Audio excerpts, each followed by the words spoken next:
Hi and welcome. I'm Midnight Truth, and it's so nice to have you here tonight, wherever you are right now, whether you're in bed, lie on the couch, or just looking for a quiet moment. I want you to know this time is for you. Take a deep breath in, and as you breathe out, feel the weight of the day start to fade. Let your mind settle, let your body relax, and let yourself simply be. There's no rush, no pressure, just this calm, quiet moment, if you like. You can close your eyes and imagine yourself in a peaceful place.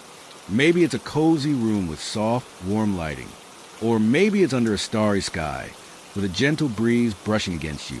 Wherever you feel safe and calm, let yourself drift there. I know many of you use these stories to fall asleep. So before we begin, make sure to like this video and subscribe to the channel. Also, where are you from and what time is it there? Tonight's story is gentle and soothing, perfect to carry you into a deep, restful sleep. So settle in, get comfortable, and let's begin. Hi and welcome. I'm Midnight Truth, and it's so nice to have you here tonight, wherever you are right now, whether you're in bed, lie on the couch, or just looking for a quiet moment. I want you to know this time is for you. Take a deep breath in, and as you breathe out, feel the weight of the day start to fade.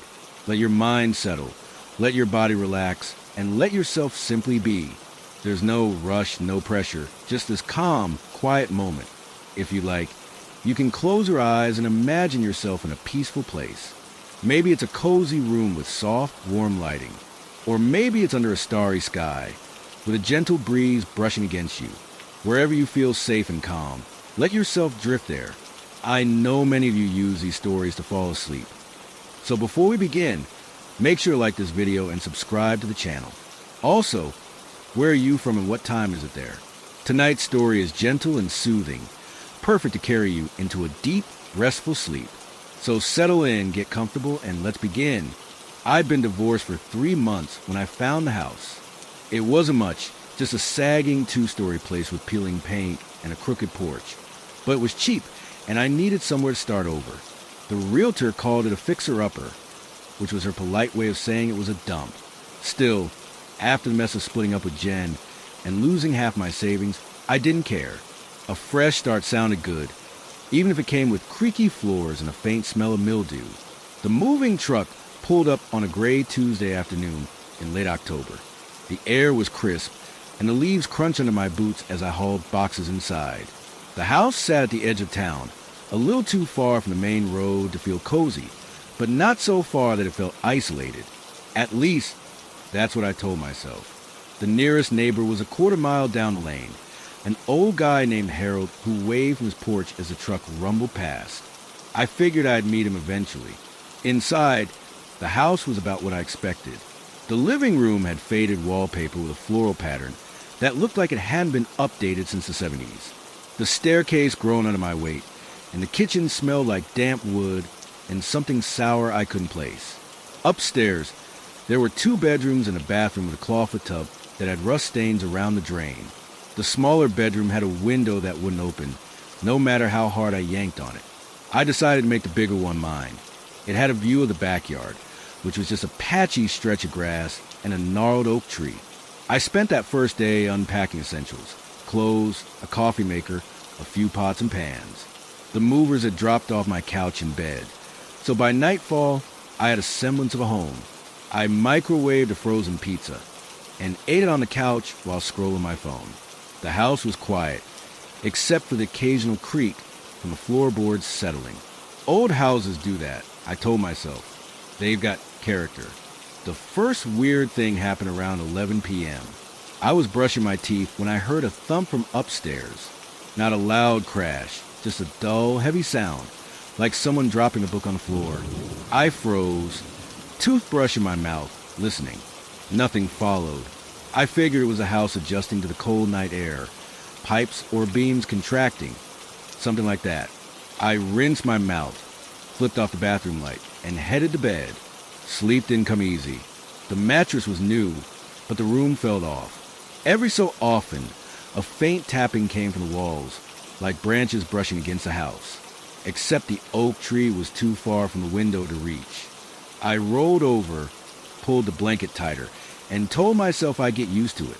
New places always feel strange at first. The next morning, I met Harold. I was dragging my trash bin to the curb when he shuffled over, leaning on a cane. He was short, with a patchy gray beard and eyes that squinted like he was always suspicious of something. "You're the new tenant, huh?" he said, nodding at the house. "Yeah, moved in yesterday. I'm Mark, by the way." "Harold." He shook my hand with a grip weaker than I expected. "Hope you like quiet. That place don't get much company." "It's just me, so that's fine," I said, forcing a smile. "Seems sturdy enough, though. Needs some work." He grunted, glancing at the house like it owed him money. "Sturdy, sure. Been there since my granddad's time. But it's got stories." "Stories?" I raised an eyebrow, half interested. Folks who lived there before, some of them didn't stay long. One guy, think his name was Peterson, ran out in the middle of the night, screaming about footsteps that weren't his. Said the house was cursed or some nonsense. Left all his stuff behind. They found it months later, just sitting there.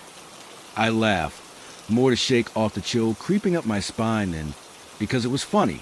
Sounds like he had too much to drink. "Maybe," Harold said, but his tone didn't match my lightness. "Just don't be surprised if you hear things. Old places like that, they hold on to stuff." He didn't elaborate, and I didn't push. He tipped his cap, muttered something about feeding his chickens, and hobbled back to his place. I watched him go, then turned to look at the house. In the morning light, it didn't look so bad, just tired like me. The day passed uneventfully. I unpacked more boxes, set up my Wi-Fi, and made a grocery run. By evening, I was exhausted but satisfied. I cooked a real meal, spaghetti with sauce from a jar, and ate at the kitchen table while the wind picked up outside. The windows rattled faintly, and the floorboards creaked every time I shifted in my chair. Normal stuff, I told myself. Old house quirks. That night, the thumping came again. I was half asleep when it jolted me awake. 3 slow, deliberate thuds from above my bedroom. My heart kicked up a notch, but I stayed still listening. Silence followed, thick and heavy. I sat up, rubbed my eyes, and checked the clock. 2:47 a.m. The air felt colder than it should have, even with the heat on. I grabbed my phone, turned on the flashlight, and climbed out of bed. The hallway was dark, the kind of dark that swallows light instead of reflecting it. I aimed the beam at the ceiling, half expecting to see a leak or a raccoon scurrying across the attic floor. Nothing, just stained plaster and a cobweb in the corner. The thumping didn't repeat, so I shuffled back to bed, chalking up to a dream or the house settling. Still, I left the flashlight on my nightstand just in case. The next few days blurred together. Work kept me busy. I'd started a remote tech support job a week before the move, so I spent my days troubleshooting software glitches from the living room. The house's quirks became background noise. The creaking stairs, the tapping of the walls, the faint musty smell that lingered no matter how many windows I opened. I got used to it, or at least I thought I did. Then, on Friday night, the footsteps started. I was watching TV, some mindless sitcom, when I heard them. Heavy, deliberate steps pacing across the upstairs hall. Not the light patter of an animal. These were boots on wood, human steps. I muted the TV and sat there, ears straining. They moved from one in the hall to the other, paused, then started back. My stomach twisted. I lived alone. There was no one else here. I grabbed a kitchen knife, not because I thought it'd do much, but because it made me feel less helpless, and crept to the stairs. The steps stopped as I reached the bottom. I stood there, gripping the banister, waiting. The house was silent again, but the air felt wrong, too still, too cold. I climbed the stairs slowly, wincing at every groan from the wood. The hallway was empty. No footprints, no shadows, nothing. I checked both bedrooms, the bathroom, even the closet with a broken door that wouldn't latch. Empty. I laughed, a shaky sound that didn't feel like mine. Great. I muttered. Now I'm hearing things. Back downstairs, I locked the front door, something I hadn't bothered doing since moving in, and turned the TV back on, louder this time. The footsteps didn't return that night, but sleep was a lost cause. I kept replaying Harold's words in my head. Footsteps that weren't his. I told myself it was nonsense. Old houses make noise. That's all it was. But as I lay there, staring at the ceiling, I couldn't shake the feeling that something upstairs was listening back. The weekend after the footsteps felt like a test. I convinced myself Friday night was just my imagination running wild. Too much stress and divorce, the move, the new job. Saturday morning, I woke up determined to shake it off. The sun was out, streaming through the grimy windows, and the house didn't look half as creepy with daylight spilling across the floors. I made coffee, fried some eggs, and decided to treat the day like a fresh start. I spent most of it cleaning. The kitchen cabinets were full of dust and dead flies, and the fridge had a faint sour smell I couldn't scrub out. I swept the floors, which creeped under every step, and wiped down the counters until my hands smelled like bleach. It wasn't fun, but it kept me busy. Busy was good. Busy meant I didn't have time to think about thumps or footsteps or Harold's weird story. By afternoon, I'd moved upstairs. The smaller bedroom, the one with a stuck window, felt colder than the rest of the house, even with the heat cranked up. I swept out the corners, where cobwebs clung like old lace, and dragged a box of random junk I'd found in the closet to the hallway. Inside were a few yellowed newspapers, a cracked coffee mug, and a rusty key with no label. I tossed the papers and mug, but kept the key, figuring it might fit something in the house. Maybe a shed out back I hadn't noticed yet. The big bedroom, my room, was next. I vacuumed the rug and made the bed, trying not to glance at the ceiling where the thumps had come from. The tapping the walls started up again while I worked. Faint, irregular, like fingernails on glass. I turned the vacuum louder and kept going. It's just the pipes, I told myself. Or the wind, or something normal. That night, I ordered takeout from the only pizza place in town that delivered. The delivery guy was a kid, maybe 17, with acne and a bored expression. He handed me the box on the porch and glanced past me into the house. "You live here alone?" he asked, like it was a casual question. "Yeah, just me," I said, fishing a tip from my wallet. He nodded, still looking inside. "Cool. My cousin used to talk about this place. Said it was haunted, or whatever." I froze, cash halfway out. "Haunted? Yeah, I don't know. He's into weird stuff. Said some lady lived here who did creepy rituals or something. Probably made it up." He shrugged, took the tip, and jogged back to his car. I shut the door, pizza in hand, and tried to laugh it off. Great. First Harold, now the pizza kid. This town loved a good ghost story. I ate in front of the TV again, letting the noise drown out the quiet. The pizza was greasy but good, and for a while, I almost felt normal. Then the cold spot showed up. I was halfway through my second slice when I noticed it. The air around my legs felt like I'd stuck them in a freezer. I shifted on the couch, thinking it was a draft, but the chill followed me. I stood up, and it was gone until I sat back down. There was again, sharp and biting, right under the cushion. I yanked the cushion off, expecting to find a vent or a hole in the floor. Nothing, just faded fabric and a few crumbs. I moved to the armchair instead. The cold stayed on the couch, like it was waiting for me to come back. I finished eating, unsettled but too tired to care. It's an old house, I told myself for the 100th time. Drafts happen. Sleep was better that night. No thumps, no footsteps. Just the usual creaks and taps, which I was starting to tune out. I dreamed about Jen, though, her standing in the kitchen, staring at me with empty eyes. She didn't say anything, just watched. I woke up sweating, the clock glowing 4:12 a.m. The house was silent, but the dream stuck with me longer than I liked. Sunday was quieter. I worked a half shift from my laptop, answering emails and fixing a glitch for some guy in Ohio who couldn't figure out his password. The house stayed calm. No weird noises, no cold spots. I started to relax, thinking maybe I'd overreacted.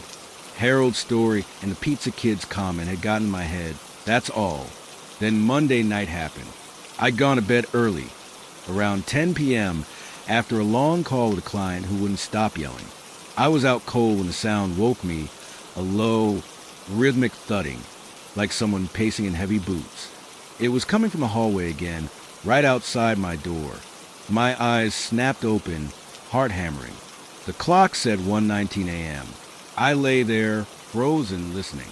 The steps were slow, deliberate. Thud, thud, thud. They moved past my door, toward the smaller bedroom, then stopped. Silence pressed in, thick and suffocating. I waited, expecting them to start again, but nothing came. Just a faint tapping the walls, sharper now, like it was answering the footsteps. I grabbed my phone and turned on the flashlight, hands shaking. The beam cut through the dark as I slipped out of bed and cracked the door open. The hallway was empty, same as before. I stepped out, the floorboards groaning under me, and aimed the light down the hall. Nothing.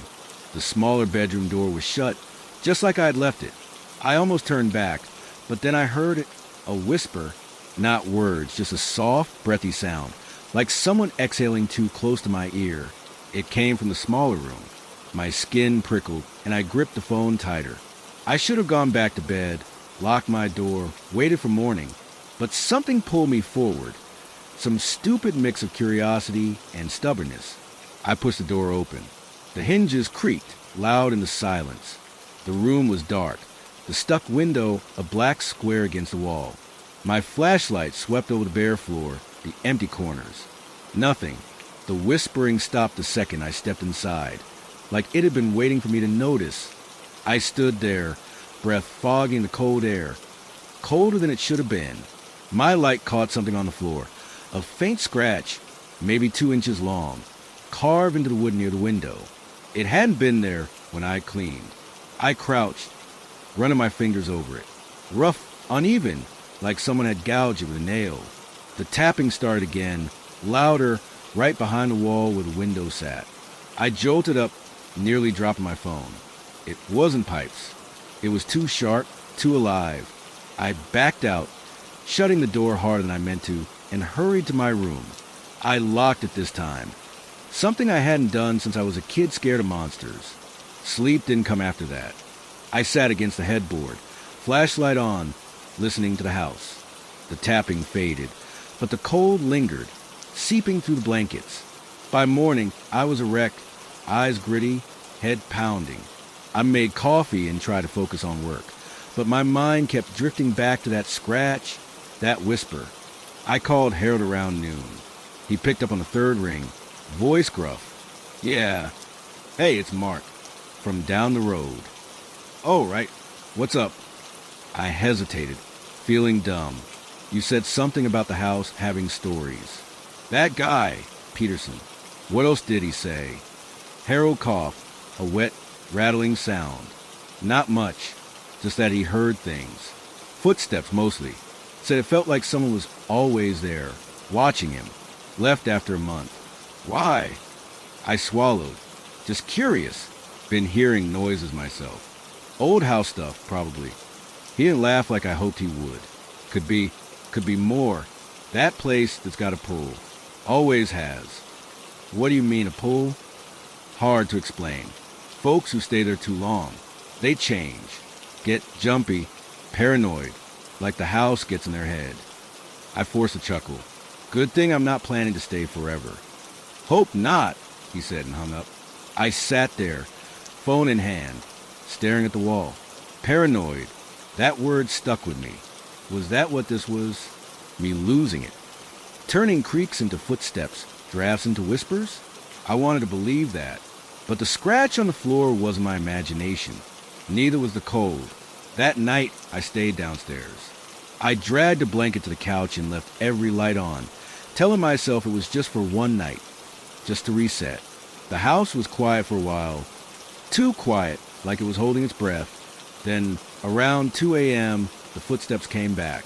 Louder this time, stomping across the upstairs hall. Thud, thud, thud. They stopped right above me, over the living room ceiling. I didn't move. I didn't breathe.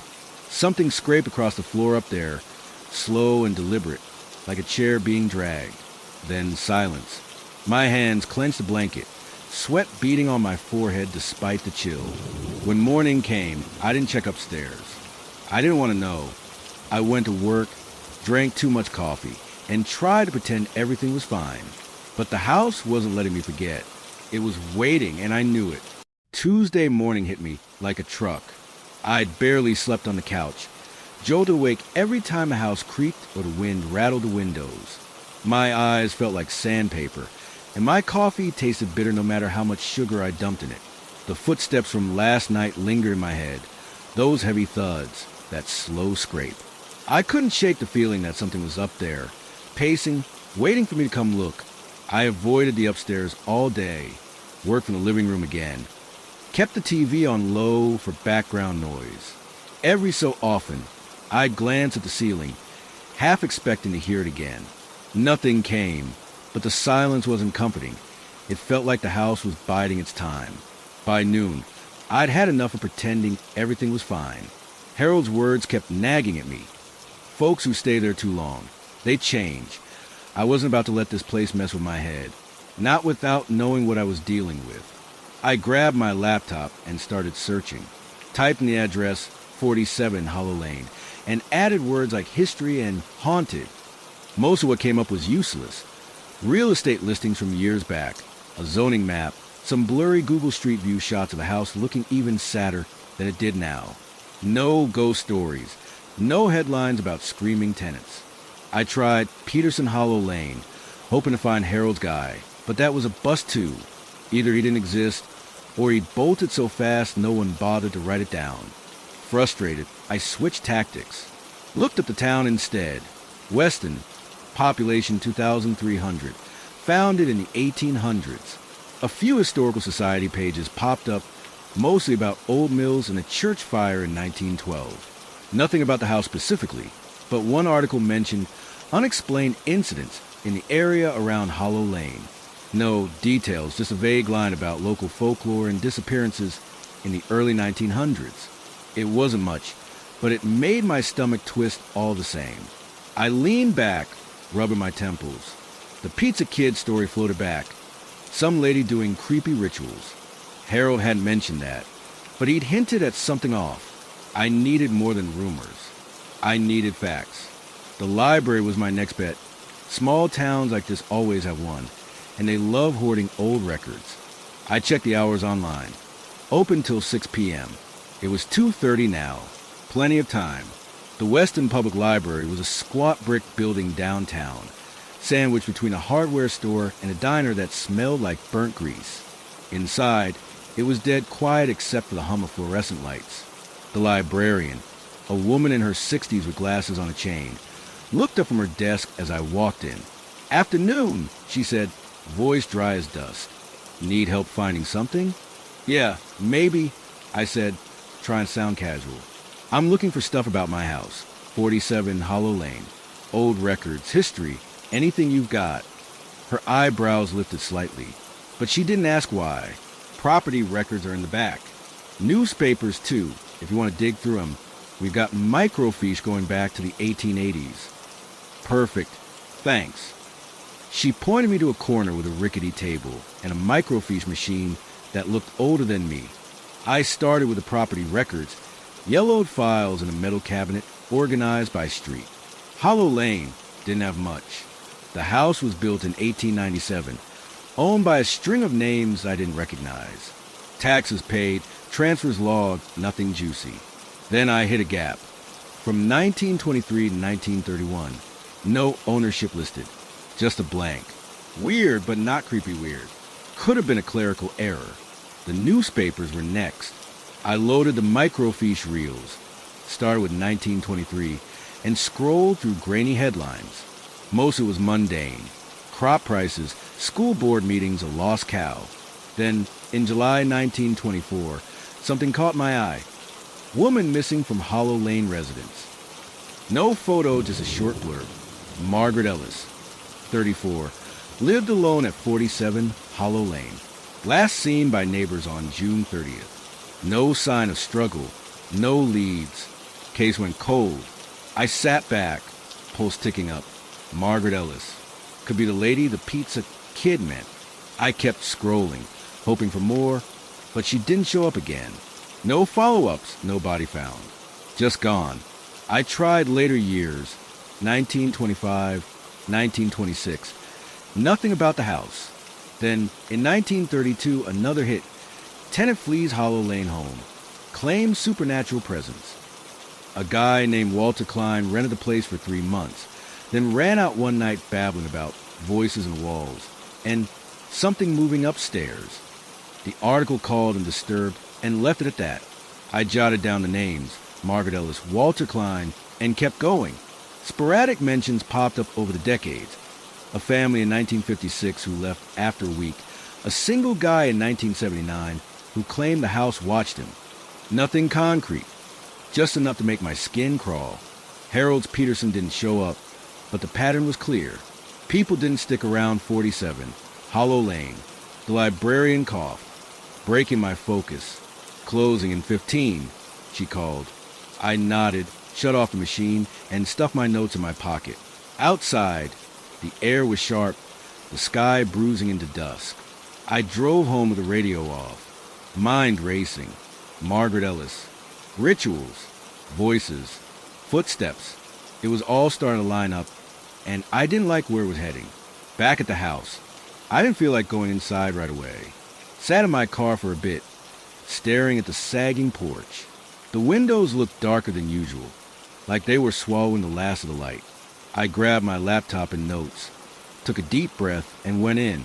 The living room smelled mustier than before, like wet earth after rain. I dropped my stuff on the couch and flicked on every light I could reach. The cold spot was still there, sharper now, needling my shins as I passed. I ignored it, made a sandwich, and sat at the kitchen table with my notes spread out. Margaret Ellis went missing in 1924. No one knew why. The house sat empty for years after, then started chewing through tenants. Walter Klein heard voices. Others saw things, felt things. Harold's guy ran screaming.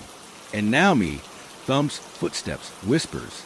I chewed my sandwich, barely tasting it. Maybe Margaret was the key. If she'd been into rituals, like the pizza kid said, maybe she left something behind. Something that stuck around. It sounded crazy, but so did hearing boots stomping around an empty house. That night, I didn't hear footsteps. I heard humming. It started around midnight. I was in bed, scrolling my phone to avoid thinking, when it drifted through the wall, a low, tuneless hum, like someone mumbling a song they couldn't remember. It came from the smaller bedroom. My gut clenched, but I didn't move, just listened, hoping it'd stop. It didn't. It got louder, closer, until it felt like it was right outside my door. I sat up, phone trembling in my hand. The humming shifted, breaking into sharp, jagged breaths. Inhale, exhale, inhale, exhale. Not human. Too hollow, too wet. I locked the door, even though I knew locks wouldn't help. The breathing stayed there, pressing against the wood, for what felt like hours. Then, just before dawn, it faded. I didn't sleep. When the sun came up, I grabbed a flashlight and went to the smaller room. The scratch on the floor was longer now, 3 inches, jagged and deep. I stared at it, throat tight. Something was here. Something that didn't want me to ignore it anymore. I spent the day online again, searching Margaret Ellis. Found a census record from 1920. She lived alone, no family listed. A grainy photo from a local paper showed her at a church picnic, thin, pale, with dark eyes that didn't smile. Nothing else. No arrest records, no death certificate, just a ghost in the archives. By evening, I was restless. The house felt heavier, like the air was pressing down. I paced the living room, avoiding the couch's cold spot, when I remembered the rusty key from the box. I hadn't checked the backyard yet. Maybe it fit something out there. A shed, a cellar, something tied to Margaret. The backyard was a mess of dead grass and shadows. The oak tree loomed, branches clawing at the sky. I swept my flashlight around, looking for a lock. There, a square wood half buried in the dirt near the tree. A trapdoor. My hands shook as I brushed off the soil. A rusted padlock held it shut. I tried the key. It fit. The lock clicked open, and the trapdoor groaned as I lifted it. Stairs led down into darkness, steep and narrow. The air smelled like rot and something metallic. I stood there, heart pounding, flashlight beam trembling. I didn't want to go down, but I had to know. I took one step, then another. The stairs creaked, loud in the quiet. At the bottom, my light hit a dirt floor and stone walls. A cellar, empty, except for a wooden box in the corner, covered in dust. I knelt, opened it. Inside was a leather journal, pages warped and yellow. The first line in spidery handwriting read, * Margaret Ellis, June 1923. I found the door, *. I slammed it shut, breath hitching. The house above me creaked, long and slow, like it knew what I'd found. I stood there in the cellar, clutching that journal like it might bite me. The air down there was thick, damp, pressing against my lungs. My flashlight beam bounced off the stone walls, throwing shadows that twisted and stretched. The house creaked above me again, a low groan that vibrated through the stairs. I wanted a bolt to slam that trapdoor shut and pretend I hadn't found anything, but my hands were already flipping the cover open, my eyes skimming that first line again, * Margaret Ellis, June 1923. I found the door, *. I didn't know what it meant, but it sent a shiver down my spine that had nothing to do with the cold. I shoved the journal under my arm and climbed back up fast. The backyard felt too open, too quiet, with the oak tree looming like it was watching me. I locked the trapdoor, kicked some dirt over it, and hurried inside. The house smelled worse now, musty, sour, with a faint tang of something burnt. I dropped the journal on the kitchen table and stood there, staring at it. It looked harmless, just an old book, leather cracked, pages curling at the edges. But my gut screamed at me to leave it alone. I didn't listen. I sat down, flipped it open past the first page, and started reading. The handwriting was messy, like Margaret was scribbling in a hurry. The entries were short at first, dated every few days. * June 12, 1923. The noises started last week. Low thumps at night, always from the attic. I thought it was rats, but there's nothing up there, just dust and shadows. * June 15, 1923. It's not rats.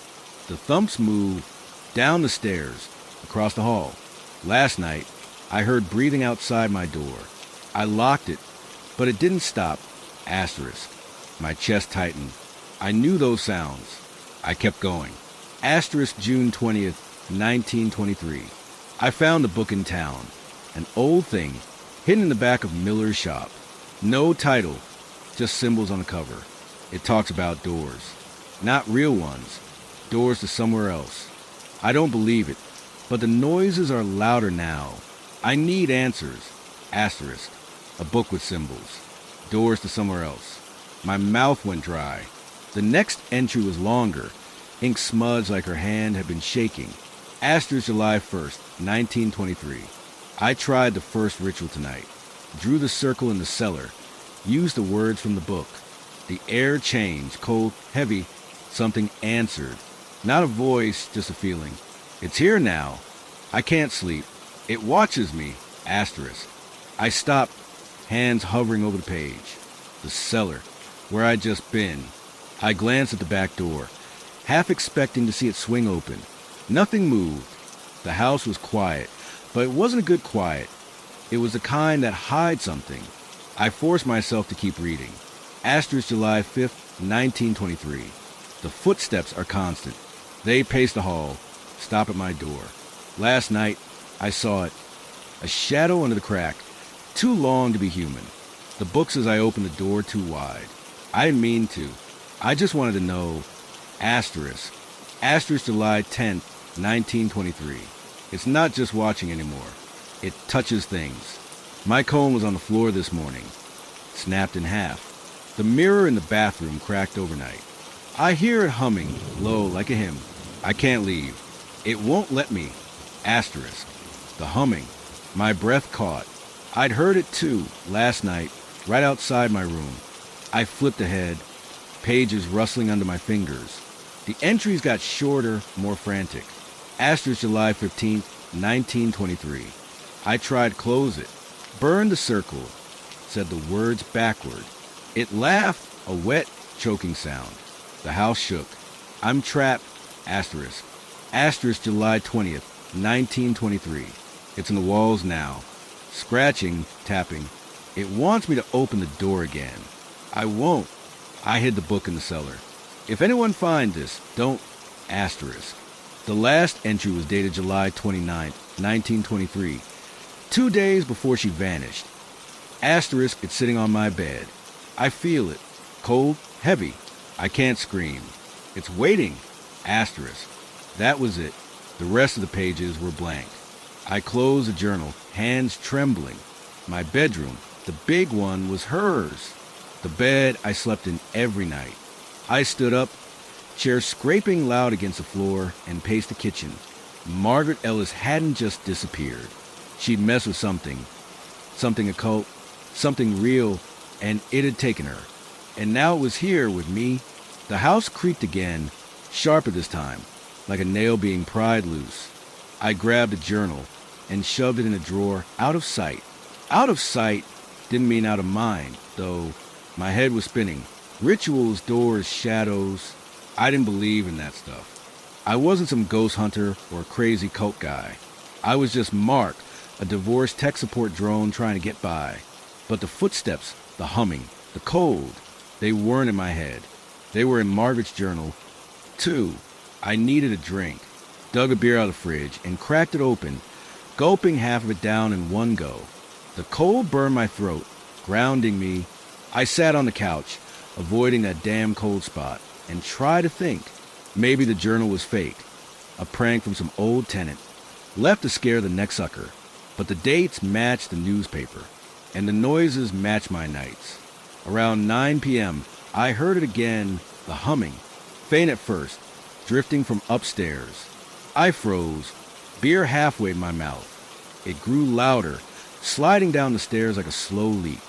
Not a tune, just a low, buzzing drone that made my teeth ache. I set the can down, quiet as I could, and listened. It stopped at the bottom of the stairs, then started again, closer, in the living room. I stood, heart slamming against my ribs. The air turned frigid, my breath fogging in front of me. The humming was behind the couch now, inches away. I didn't turn around. Couldn't. My legs moved on their own, carrying me to the kitchen. The sound followed, slow and deliberate, like it was stalking me. I grabbed a knife from the counter, not to fight, just to hold on to something, and backed against the wall. The humming stopped. Silence rushed in, heavy and wrong. Then a thud, loud, sharp, from upstairs. Another. Footsteps, stomping across the hall, faster than before. I gripped the knife tighter, staring at the ceiling. Dust trickled down, fine as snow, where the steps hit hardest. They stopped right above the kitchen. I waited, barely breathing. Nothing. No more thuds, no humming. Just that thick, suffocating quiet.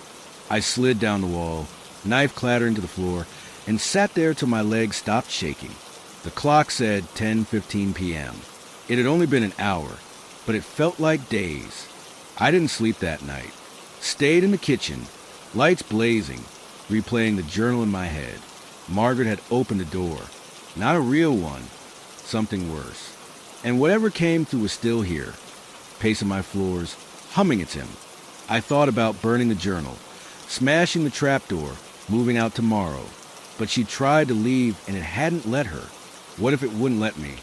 Wednesday morning, I called in sick. Couldn't focus on work. Not with this.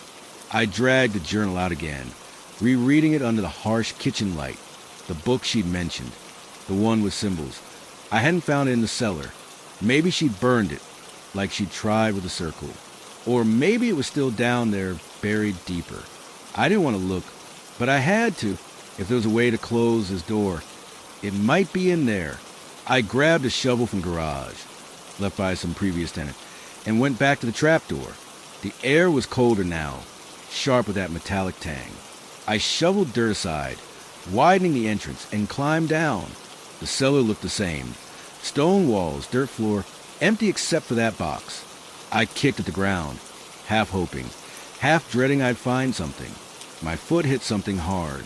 I knelt, scraping with my hands. A metal tin, rusted shut. I pried it open with the shovel tip. Inside was a book. No title. Just a worn leather cover etched with symbols I didn't recognize. Circles, lines, jagged shapes that hurt to look at. I didn't touch it. Just stared, heart pounding. This was it. Margaret's book. The house groaned above me, long and low, like a warning. I grabbed the tin, book and all, and ran back inside. Locked the door, shoved a chair under the knob. The journal said she tried to close the door and failed. Maybe she'd done it wrong. Maybe I could do it right. That night, the footsteps didn't come. The humming didn't either. But the cold did, sharp, biting, wrapping around me like a hand. I sat at the table, journal and book in front of me, and waited. The house was awake. I could feel it, and it knew I had its secrets. I didn't sleep Wednesday night. Couldn't. The kitchen table was my fortress. Journal on one side, that creepy book on the other. Me stuck in the middle with a pot of coffee I burned through by 3 a.m. The house was quiet, but it wasn't the kind of quiet that lets you relax. It was a held breath quiet, like something was crouched in the shadows, waiting for me to make a move. The book sat there in its rusty tin, daring me to touch it. I hadn't yet, not with my bare hands. I'd nudged it with a spoon earlier, just to see if it had zapped me or burst into flames or some horror movie nonsense. Nothing happened, but the symbols on the cover still made my eyes ache, sharp angles and loops that didn't add up, like they were drawn by someone who didn't care about geometry or sanity. I kept the lid half on, like that'd keep whatever was inside from leaking out. Margaret's journal was my lifeline. I'd read it front to back twice now, underlining bits about the rituals. She'd drawn a circle in the cellar, said some words, and opened the door. Then she'd try to close it, burn the circle, reverse the words, and it had laughed at her. That part stuck with me. A wet, choking laugh. I hadn't heard it yet, but I didn't want to. The coffee wasn't helping my nerves. My hands shook as I flipped through the journal again, looking for clues. She'd mentioned the book's instructions, but didn't copy them down. Too scared, maybe, or too smart. I'd have to crack it open myself. Figure out what she did. Undo it. Simple, right? Except nothing about this felt simple. Around 4 a.m., I gave in. Pulled on a pair of gloves, dishwashing ones, yellow and rubbery, the only thing I had, and lifted the book out of the tin. It was heavier than it looked, the leather rough and warm, like it had been sitting in the sun. I set it down, opened the cover. No title page, no author, just a wall of text in tight, jagged handwriting. Not English, at least not all of it. Some words looked Latin, others like gibberish. Symbols dotted the margins, matching the ones on the cover. I skimmed the first few pages. Heart thudding. It wasn't a story or a diary. It was a manual. Instructions step by step for something. The words I could make out were bad enough. Threshold, binding, offering. One line in English jumped out. To call forth that which waits beyond, mark the ground and speak its name. No name followed. Just a blank space, like it was waiting to be filled in. I flipped ahead, gloves squeaking against the pages. Diagrams showed up, circles with symbols inside, arrows pointing to corners. One had a sketch of figure, tall and thin, with no face, just a smear where the head should have been. My stomach lurched. Margaret's shadow under the door, too long to be human. Was this it? Near the middle, I found what I needed to seal the threshold once opened. The page was stained, ink blurred like it had gotten wet, but I could read most of it. Another circle, different symbols, a chant in that same half-Latin mess. Something about blood, too. A drop smeared on the center. I didn't like that part, but if it had shut this thing down, I'd prick my finger and call it a day. The house creaked, sharp and loud, like a board snapping. I jolted, dropping the book. It hit the table with a thud, pages splaying open. The air turned cold, fast, like someone flipped a switch. My breath fogged. Curling in front of me, I grabbed the knife I'd left nearby, stupid as that was, and stood. The creak came again from the living room. Then a thud, another, footsteps, slow and heavy, crossing the floor above. I didn't move, couldn't. The steps paused, then started down the stairs. Thud, thud, thud, each one louder, closer. I backed against the counter, knife trembling in my hand. The kitchen doorway was empty, but the air felt wrong, thick, pressing down. The footsteps stopped at the bottom. Silence stretched out unbearable. Then the humming started. Low, buzzing right outside the kitchen. My teeth clenched, the sound rattling through me. It wasn't random anymore. It had a rhythm like a chant. I gripped the knife tighter, sweat beading on my forehead despite the cold. The humming grew, filling the room until it felt like it was inside my skull. Stop it, I whispered, voice cracking. Just stop. It didn't. It got louder, sharper, until it broke into that wet, choking laugh Margaret wrote about. The knife slipped from my hand, clattering to the floor. The laugh came from everywhere, walls, ceiling, under the table. I stumbled back, hitting the fridge. The lights flickered, dimming, then snapped off. Darkness swallowed the room. My flashlight was upstairs. Stupid mistake.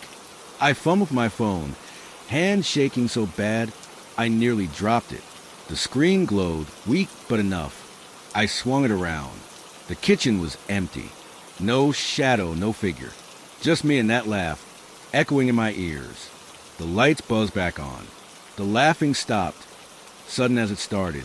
I stood there, panting, phone clutched to my chest. The book lay open on the table, pages still. The knife glinted on the floor.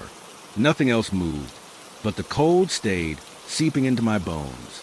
I didn't touch the book again that night. Shoved it back in the tin, locked it in a drawer with a journal. Sat on the couch, lights on till morning. The house stayed quiet after that, but it didn't fool me. It was awake. It knew I was poking around, and it didn't like it. Thursday, I was a zombie. Called in sick again. Couldn't fake my way through work with my head buzzing like this. I needed a plan.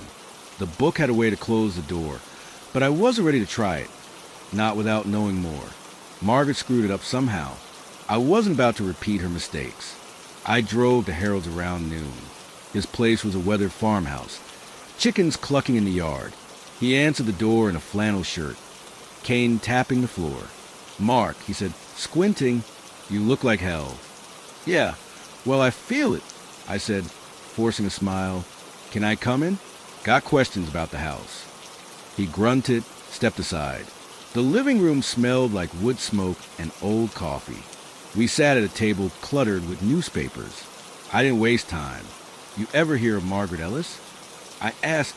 He frowned, scratching his beard. "Name rings a bell. Lived at your place, way back. Went missing, didn't she?" "Yeah, 1924. Left a journal. Said she did rituals. Opened something in the house." Harold's eyes narrowed. "Rituals? Occult stuff. Circles, chants.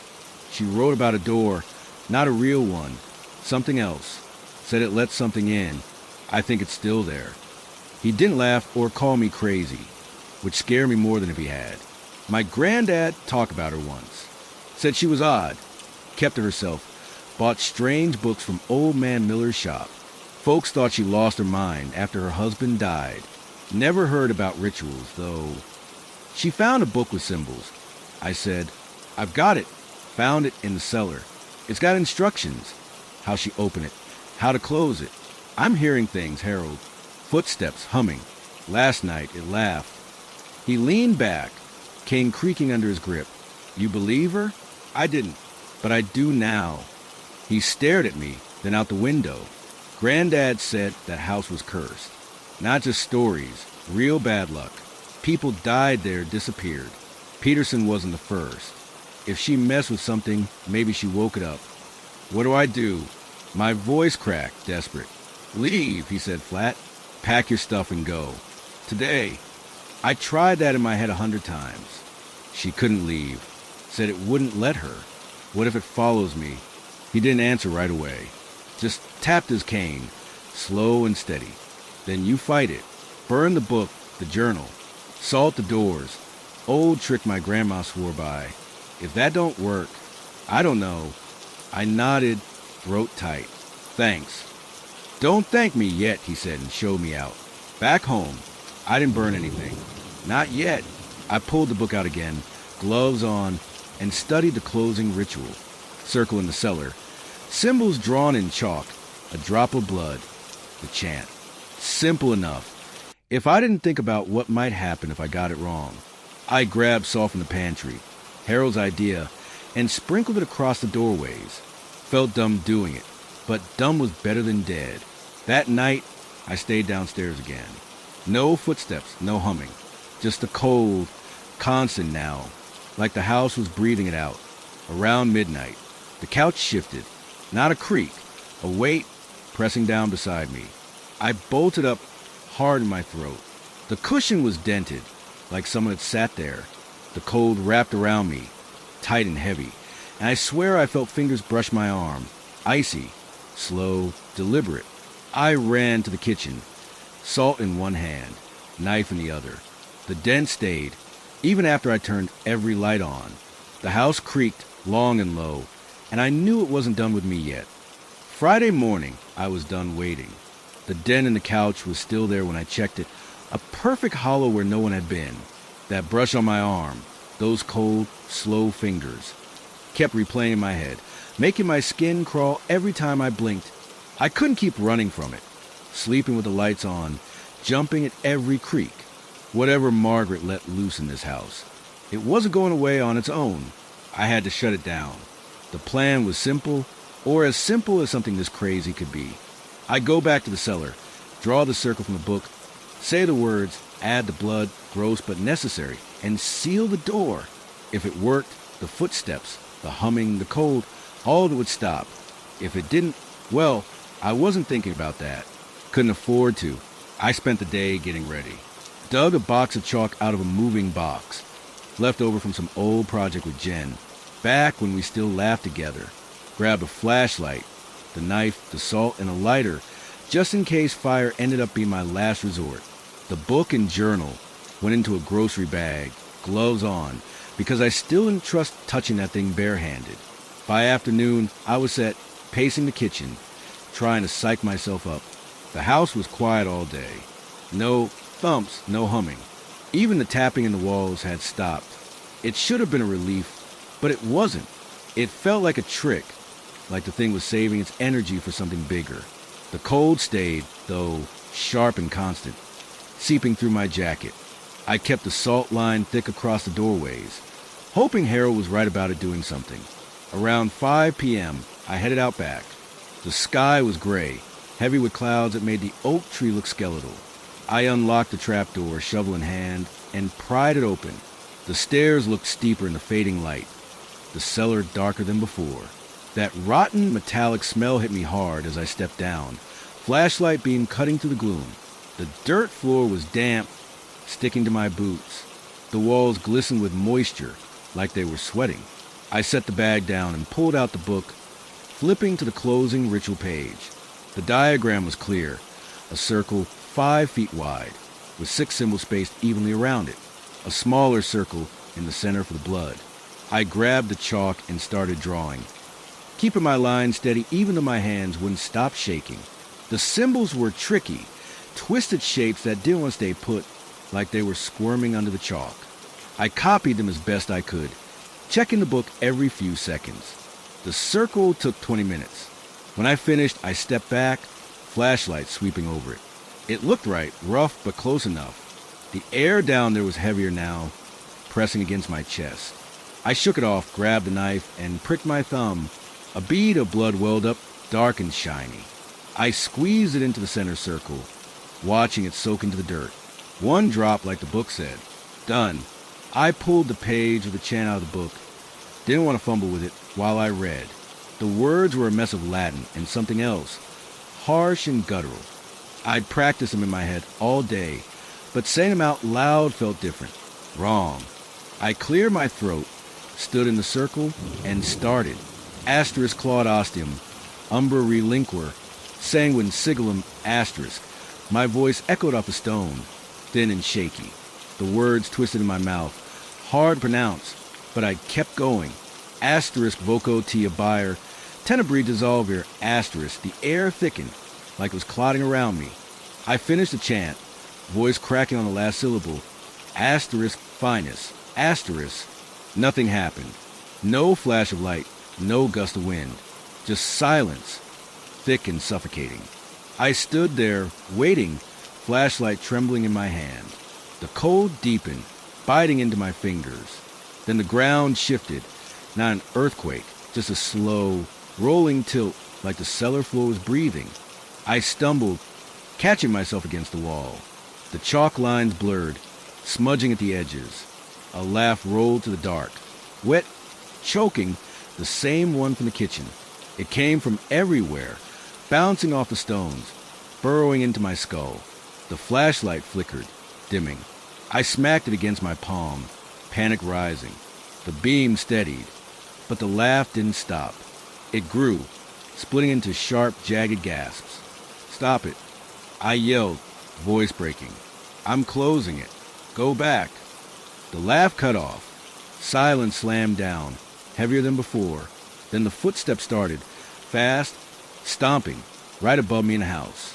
Thud, thud, thud, racing across the floor, down the stairs, into the backyard. I swung the flashlight up the cellar steps. Nothing there, but the sound kept coming closer until it hit the trapdoor. A bang rattled the wood, loud enough to make me flinch. Dust rained down, stinging my eyes. I grabbed the knife, backing into the circle. The trapdoor shook again, harder, like something was slamming against it. The hinges groaned, metal warping. I sprinkled salt around the circle, hands shaking so bad half of it spilled. The banging stopped. Quiet again. Too quiet. Then the humming kicked in, low, buzzing right behind me. I spun, flashlight slashing through the dark. The cellar was empty, but the sound was close, inches away, vibrating through my chest. My breath fogged, thick and white. The air turned frigid, frost crackling on the walls. The humming broke into words, not English, not anything I knew, just a low, guttural chant that made my head throb. The flashlight died. Pitch black. I smacked it, shook it. Nothing. The chant grew, wrapping around me, tight and suffocating. I dropped to my knees, fumbling for the lighter. My fingers found it, flicked it on. A tiny flame sputtered to life, throwing weak light across the cellar. The circle was intact, salt scattered but holding. The chanting stopped. I stayed there, crouched, lighter burning my thumb. The cold didn't let up, but the noise did. Minutes dragged by. 5, 10, I don't know.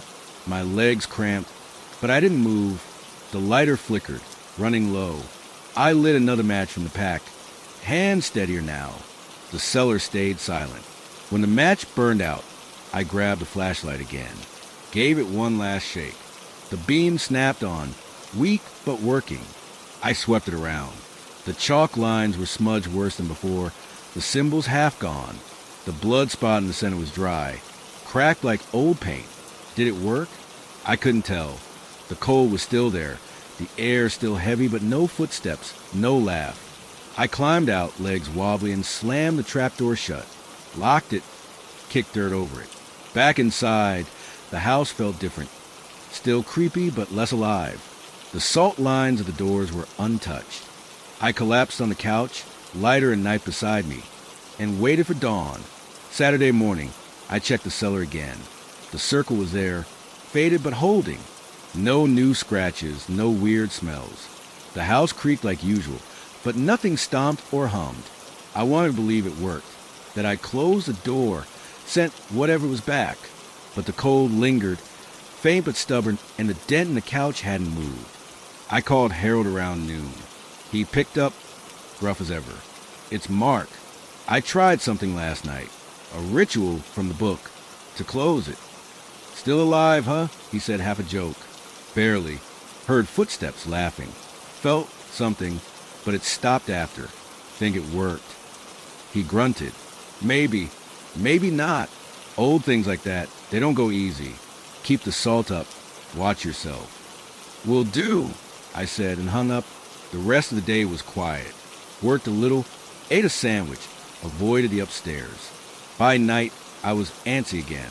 The house felt too still, like it was playing dead. I stayed downstairs, lights on, knife close. Around 2 a.m., it happened. A thud, loud, sharp, from my bedroom. Then another. Footsteps, slow and heavy, pacing above me. My heart sank. I grabbed the knife, stood, listened. They moved to the stairs, thudding down one by one. The air turned cold again, sharp enough to sting.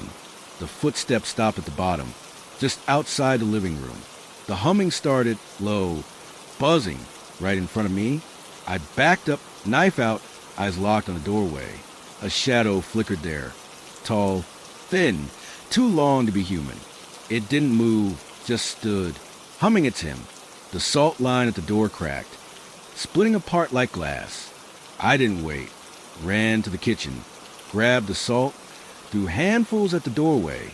The humming faltered, the shadow flinched. I kept tossing, voice hoarse as I yelled, "Get out! Leave!" The shadow melted back, slow and reluctant, and the humming faded. I stood there, panting, salt dusting the floor. The cold eased, but not all the way. The house creaked, long and low like a sigh. It wasn't over. I'd pissed it off, and it wasn't done with me yet. Saturday night left me rattled. That shadow in the doorway, the way it just stood there humming, watching. It wasn't like the footsteps or the cold spots. It felt personal, like it knew me now. I'd thrown salt at it, yelled like a lunatic, and it backed off, but not for good. The house stayed cold after, a faint chill that clung to everything, and the salt line of the living room door was a mess, cracked and scattered like it had been stepped on. I swept it up, relayed it thicker, but my hands wouldn't stop shaking. Sunday morning, I barely left the couch, kept the knife close, the lighter in my pocket and the TV on loud, some dumb game show, anything to fill the quiet. The footsteps didn't come back, but the house wasn't right. The creaks were sharper, the air heavier, like it was holding a grudge. I kept replaying the cellar ritual in my head. Chalk circle, blood, chant. I'd followed the book, hadn't I? So why was it still here? I dragged the book and journal out again, gloves on, and spread them on the coffee table. The closing ritual page stared back, symbols smudged but readable. I'd done it all, drawn the circle, said the words, added the blood. Maybe my pronunciation sucked, or the chalk wasn't pure enough, or one drop wasn't what it meant by blood. Margaret's journal didn't help. She tried closing it too, and it laughed at her. Same laugh I'd heard. Maybe the book lied. Maybe there was no closing it. Around noon, I noticed a smell. Not the usual musty dampness. Something sharper, like burnt hair or sulfur. It drifted from the kitchen, faint but growing. I grabbed the knife and checked. Nothing on the stove, no outlet sparking. The air was colder there, frost creeping up the window above the sink. I touched the glass, ice cold, even though it was 50 degrees outside. The smell got stronger, stinging my nose, and the frost spread, crackling as it went. I backed out, heart pounding. The living room was still warm, but the cold followed me, slow and deliberate, like it was pacing behind. I sprinkled more salt at the kitchen doorway, muttering, "Stay out, stay out." Like that'd do anything. The frost stopped at the line, but the smell didn't. It seeped through, curling around me. I sat back down, knife in my lap, and tried to think. The shadow, the frost, the smell, it was mad. I tried to kick it out, and now it was pushing back. Harold said old things don't go easy. He was right. This wasn't some ghost I could sage away or pray out of existence. Margaret called it up with blood and symbols, and it had dug in deep. The day dragged on. I didn't work. Couldn't focus with that burnt stench in the air. Kept the lights on, the TV blaring, but it didn't help. Around 4 p.m., the tapping started again, sharp, insistent, from the walls upstairs. Not random this time. It had a pattern, like Morse code or a countdown. I ignored it, turned the volume up. It got louder, faster, until it was a drum roll shaking the ceiling. Dust sifted down, coating the coffee table. Knock it off. I yelled, voice hoarse. The tapping stopped, sudden as a switch flipping. Silence pressed in, thick and heavy. Then a thud from my bedroom. Another, footsteps, slow and deliberate, pacing above me. My stomach twisted. I'd stayed downstairs for a reason. Didn't want to face whatever was up there, but it wasn't giving me a choice.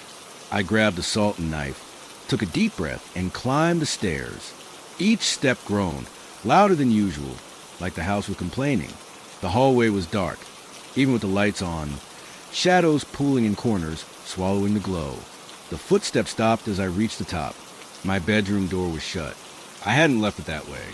I gripped the knob, cold as ice, and pushed it open. The room was empty. No shadow, no figure. But the bed was wrong. The blankets were bunched up, twisted, like someone had been rolling in them. A dent sat in the middle of the mattress, deep and wide, like a body had just climbed off. I stepped closer, salt ready. The dent moved, slowly flattening out, then sinking again, heavier this time. I froze. The air turned frigid, my breath fogging in front of me. The dent shifted, sliding toward the edge of the bed. A low creak came from the frame, then a thud as something hit the floor. Invisible, but there. Footsteps stomped toward me. Thud, thud, thud, fast and loud.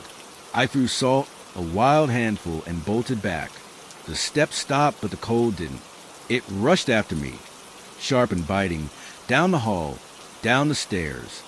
I tripped on the last step, sprawling into the living room. The knife skidded away, clattering under the couch. I scrambled up, grabbed the salt bag, and dumped it in a sloppy circle around me. The cold slammed into the line, stopping short. I stood there, panting, watching my breath curl in the air. The TV flickered, static buzzing, then snapped off. The lights dimmed, humming low.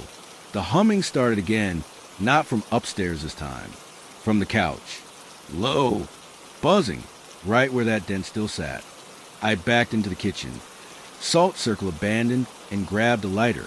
The humming followed, slow and deliberate, drifting through the doorway. The frost on the kitchen window thickened, symbols etching into it, jagged, twisted, like the ones in the book. I flicked the lighter on, flame trembling. "Get out," I said, voice shaking. I closed it. "You're done." The humming broke into that laugh, wet, choking, rolling through the room. The lights flickered hard, bulbs popping one by one, glass shards at the floor, tinkling in the dark. The lighter was all I had, tiny, flickering, barely enough to see. The laugh grew, split into gasps, then words. Not clear, just a hiss, asterisk mine, asterisk, over and over, clawing at my ears. I threw the lighter at the sound. It hit the floor, flame snuffed out. The laugh stopped. Darkness swallowed everything. I fumbled for my phone, hands numb, and turned on the flashlight. The beam shook as I swept it around. The kitchen was empty, frost melting on the window, salt scattered. The humming was gone. So was the cold, for now. I didn't sleep. Stayed in the kitchen, back against the fridge, phone light on till the battery died. Dawn crept in, gray and weak, through the windows. The house was quiet again, but it felt like a lie. The dent in the couch was deeper when I checked. The blankets upstairs still twisted. It wasn't gone. It was here, in my space, my stuff, my head. Monday, I called Harold again. He answered, voice rough. "It didn't work," I said, skipping the hello. "The ritual, I did it, circle, blood, everything. It's still here." Moved my bed, laughed at me, turned off the lights. He didn't say anything for a second. Then, "You sure you did it right?" As right as I could. Followed the book. "It's mad now, worse than before." "Could have stirred it up," he said. "Made it stronger." "You burned the book yet?" "No. Thought I might need it." "Burn it.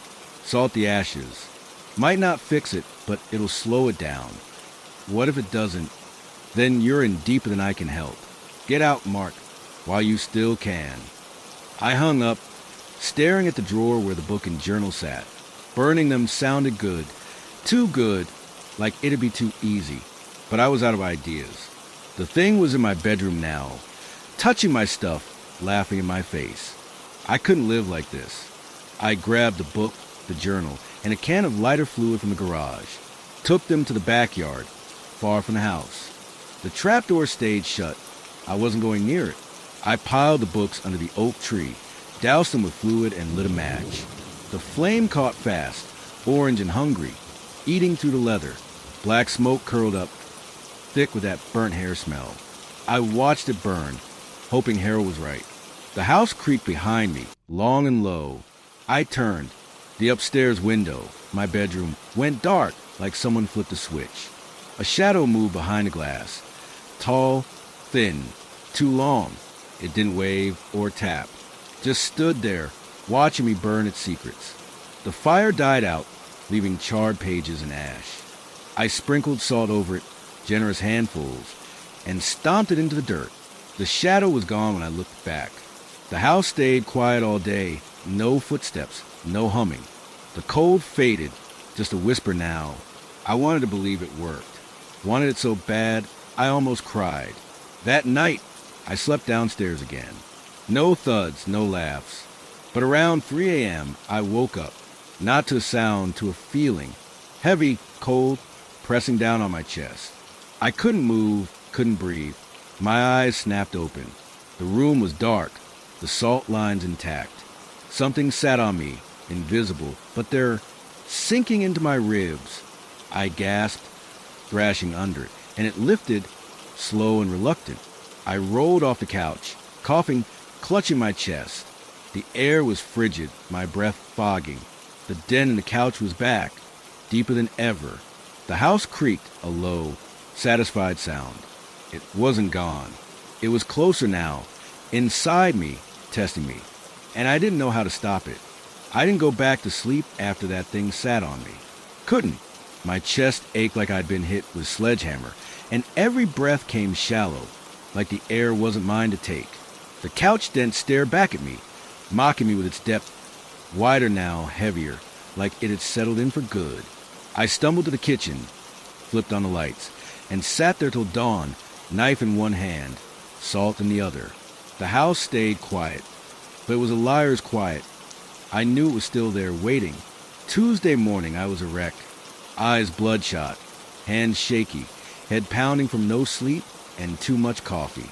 The cold was faint but constant, a thin layer over everything, like the house was exhaling it. I kept checking my chest in the bathroom mirror, expecting bruises, marks, something to prove what I'd felt. Nothing, just pale skin and a racing pulse. But it had been real, that weight, that pressure. It wasn't a dream or some panic attack. It was here, and it was playing with me. I burned the book, the journal, salted the ashes. Harold said it might slow it down, and maybe it had no footsteps, no humming sense. But slowing it wasn't stopping it. That thing on my chest last night wasn't tantrum. It was a message. I tried to kick it out, and now it was digging in deeper, getting comfortable. I couldn't shake the feeling it wasn't just in the house anymore. It was in me. Work was a no-go. I emailed my boss an excuse about the flu, then sat on the couch, away from the dent, and tried to think. The ritual failed. Burning the books didn't kill it. Salt held it back, but not for long. Harold's get out echoed in my head, but where? Margaret couldn't leave. She'd said it wouldn't let her. What if I packed up, drove off, and it followed me? Stuck in my car, my head, wherever I went. I needed answers, not guesses. The library had given me Margaret's name, the old articles. Maybe there was more, something I'd missed. I grabbed my keys, ignored the ache in my chest, and drove back to Weston Public. The librarian was there, same glasses, same dry voice. Back again, she said, not looking up from her desk. Yeah, need more on 47, Hollow Lane. Anything you've got, old records, stories, whatever. She pointed to the microfiche corner, without a word. I loaded the reels, starting where I'd left off, 1920s, after Margaret vanished. Scrolled through grainy pages, eyes burning.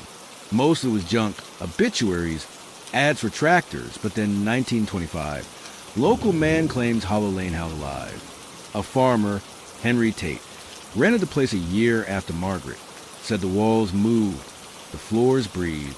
Left after a week, swearing it marked him. No details on what that meant. Just that he wouldn't talk after. I kept going. 1939. Woman hospitalized after Hollow Lane stay. Clara Bowen, 28, lived there 3 months. Found wandering the road, babbling about cold hands and something sitting on her. Doctors called it hysteria. She died a week later. Heart failure, no explanation. My stomach twisted. Cold hands. Sitting on her. Like me, more clips popped up. 1950s, 70s. Tenants fleeing, muttering about shadows, weight marks. Nothing solid, just enough to make my skin crawl. Then 1983, a cult expert visits Weston, investigate Hollow Lane. A guy named Victor Crane, some self-styled paranormal nut, spent a night in the house. Article said he found traces of a ritual in the cellar, burnt marks, symbols etched in stone. Claimed it was a threshold breach. Whatever that meant. Left town fast, wouldn't say more. I scribbled it all down. Henry, Clara, Victor. Patterns. Weight on the chest. Cold hands, marks. I checked my chest again in the library bathroom. Still nothing visible. But I felt it, a heaviness that wouldn't lift. I drove home, mind racing. Victor Crane sounded like he knew something. If I could find him, maybe he'd have a fix. But 1983 was 40 years ago. He could be dead, crazy, or gone. The house looked uglier when I pulled up, sagging gray, like it was soaking. Inside, the smell was back. Burnt hair, sulfur, stronger now. The salt lines were still there, but thinner, like something had brushed through. I relayed them, thick and sloppy, then checked the couch. The dent was gone. Relief hit me, then vanished. The cushions were flat, but the blanket was twisted and knotted, like someone had wrestled with it. I dropped it, backing away. The cold sharpened, needling my skin.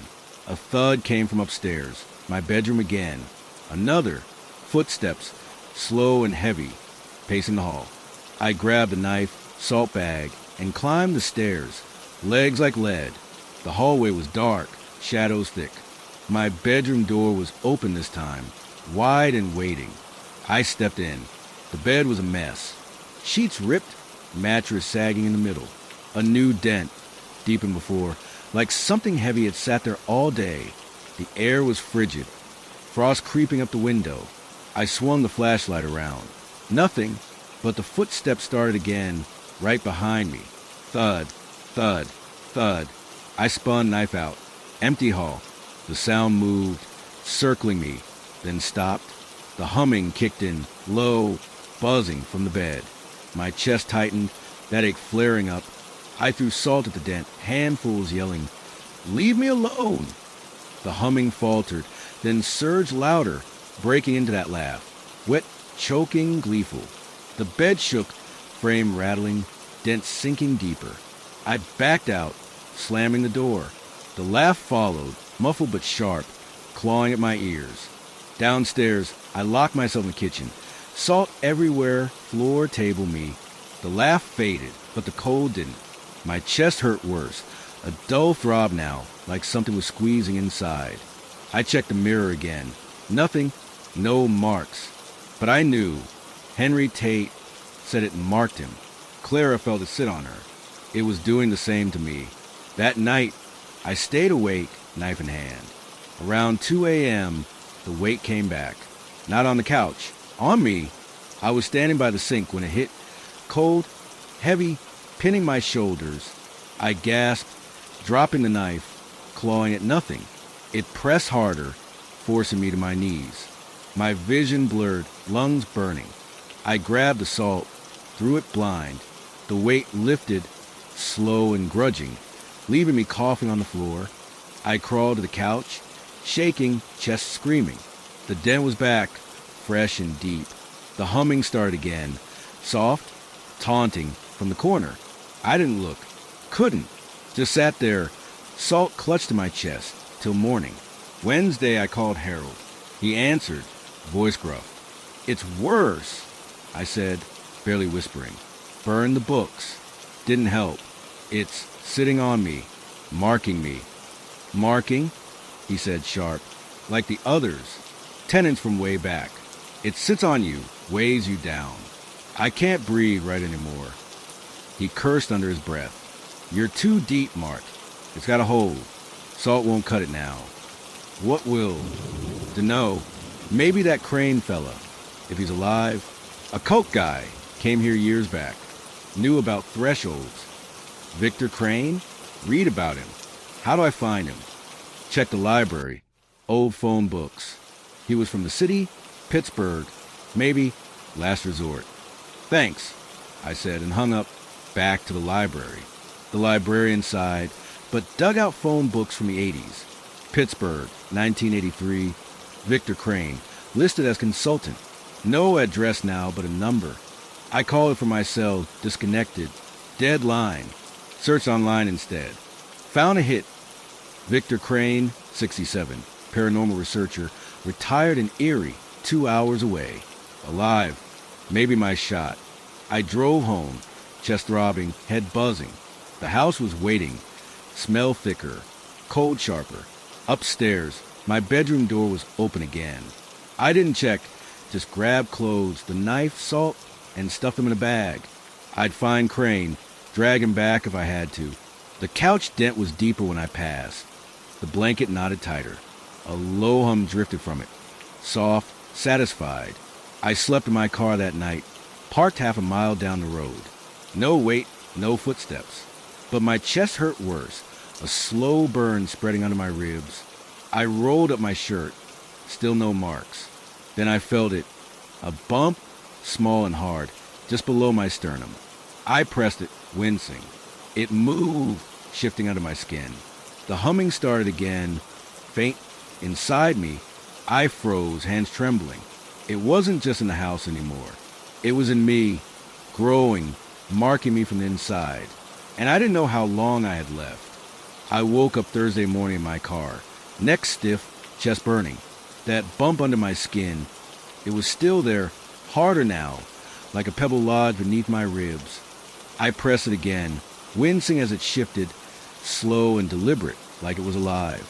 The humming was faint but constant, buzzing inside me, a low drone I couldn't shake. It wasn't just the house anymore. Whatever Margaret had let loose, it had latched onto me, burrowing in. I couldn't wait another day. Victor Crane was my last shot. Eerie was 2 hours north. A straight shot up the highway, past fields and rusted towns. I didn't go back to the house for anything. No clothes, no food, just a knife, salt, and my wallet in the passenger seat. The car smelled like stale coffee and fear, but it was better than that burnt hair stench. I drove with the radio off. Windows cracked, trying to keep my head clear. The bump throbbed with every heartbeat, the humming syncing up like a sick rhythm. The road blurred by, gray and endless. My phone was dead, hadn't charged it since the library. So I stopped at a gas station halfway, grabbed a charger and a sandwich I didn't eat. The clerk, a kid with a lip ring, stared at me too long. "You okay, man?" he asked. I nodded, paid, and left. Didn't want to talk. Didn't want anyone seeing the panic in my eyes.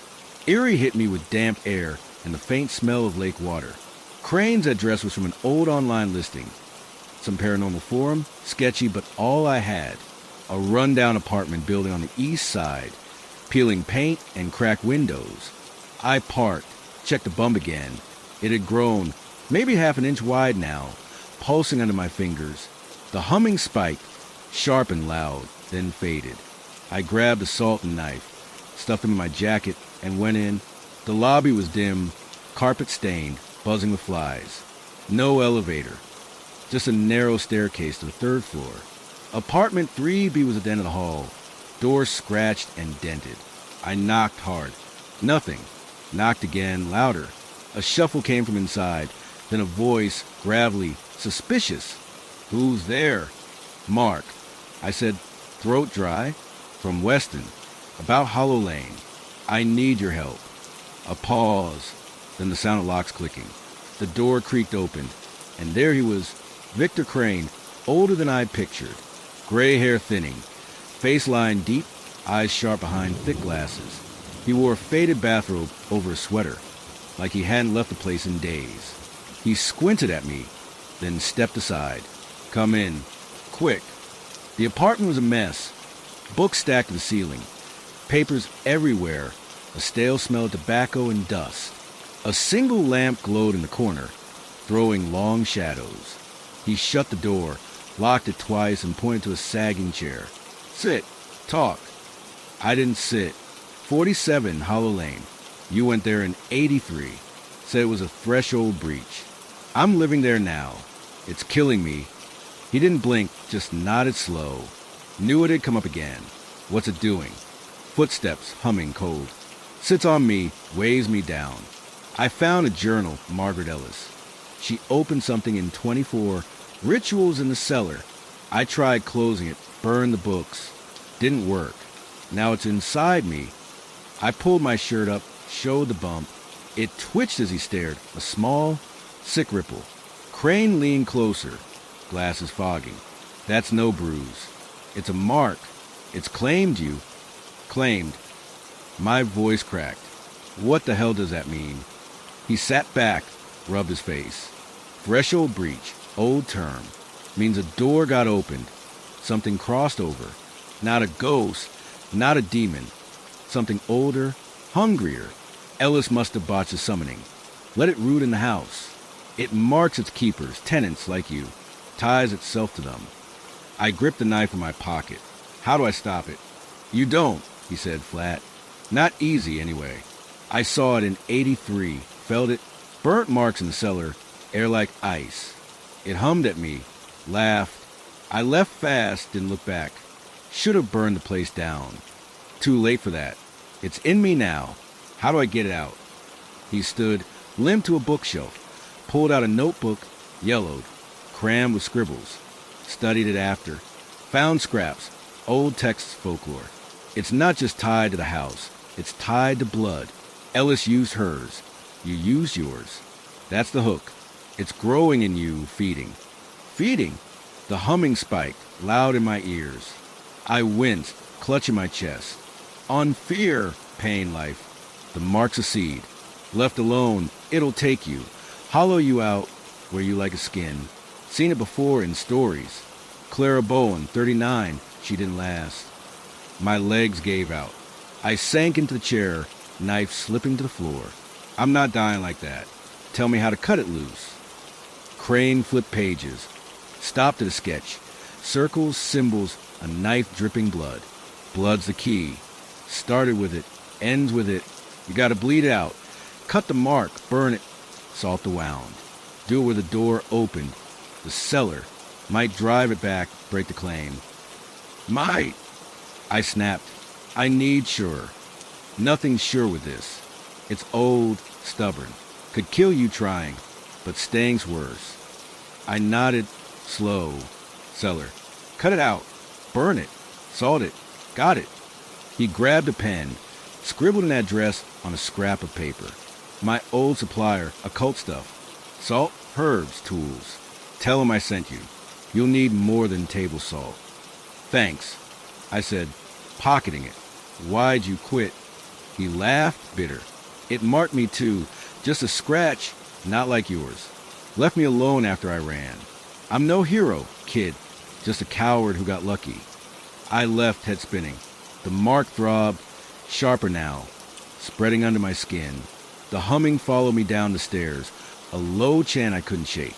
I drove to the supplier, some hole-in-the-wall shop in Erie's back streets. Guy behind the counter was bald, tattooed, didn't blink when I said Crane's name. Sold me a bag of rock salt, a bundle of sage, and a small iron knife. Cuts deeper, holds power, he said. I paid cash, didn't ask questions. Back in the car, I checked the mark. It had grown, inch wide, raised, hot to the touch. The humming was louder, words forming. Asterisk mine, asterisk. Soft but clear. I gripped the wheel, chest tight, and drove back to Weston. No stopping, no thinking, just a road, and that buzz in my bones. The house looked dead when I pulled up, windows dark, porch sagging. Night had fallen, thick and heavy. I grabbed the bag, salt, sage, new knife, and went in. The smell hit me hard. Sulfur, rot, stronger than ever. The salt lines were gone, swept away. A thud came from upstairs, then footsteps. Slow, deliberate, down the hall, down the stairs. I didn't wait. Ran to the backyard, unlocked the trapdoor. The cellar smelled worse, metallic, wet, like blood and rust. Flashlight on, I climbed down. The circle was still there, faded, blood spot cracked. The footsteps followed, thudding above, then stopped at the trapdoor. A laugh rolled down, wet, choking, gleeful. I dropped the bag, pulled the iron knife. The mark burned, pulsing fast. I yanked my shirt off, pressed the blade to it, right below my sternum where it twitched. "Come on," I muttered, hand shaking. "Get out of me." First cut was shallow. Stung like hell, blood welling up dark and slow. The humming spiked, loud and angry, rattling my skull. I cut deeper, teeth clenched, slicing around the bump. Pain seared through me, white hot, but I kept going. Something moved under the skin, hard, alive, fighting back. I dug the knife in, pried it out. A chunk fell, small, black, wriggling like a worm. It hit the dirt, squirming. The laugh turned to a scream, shrill, inhuman, shaking the walls. I grabbed the sage, lit it with a lighter. Smoke curled up, thick and sharp. I held it over the thing, watching it writhe, then doused it with salt. It hissed, bubbled, melted into the ground. The screaming stopped.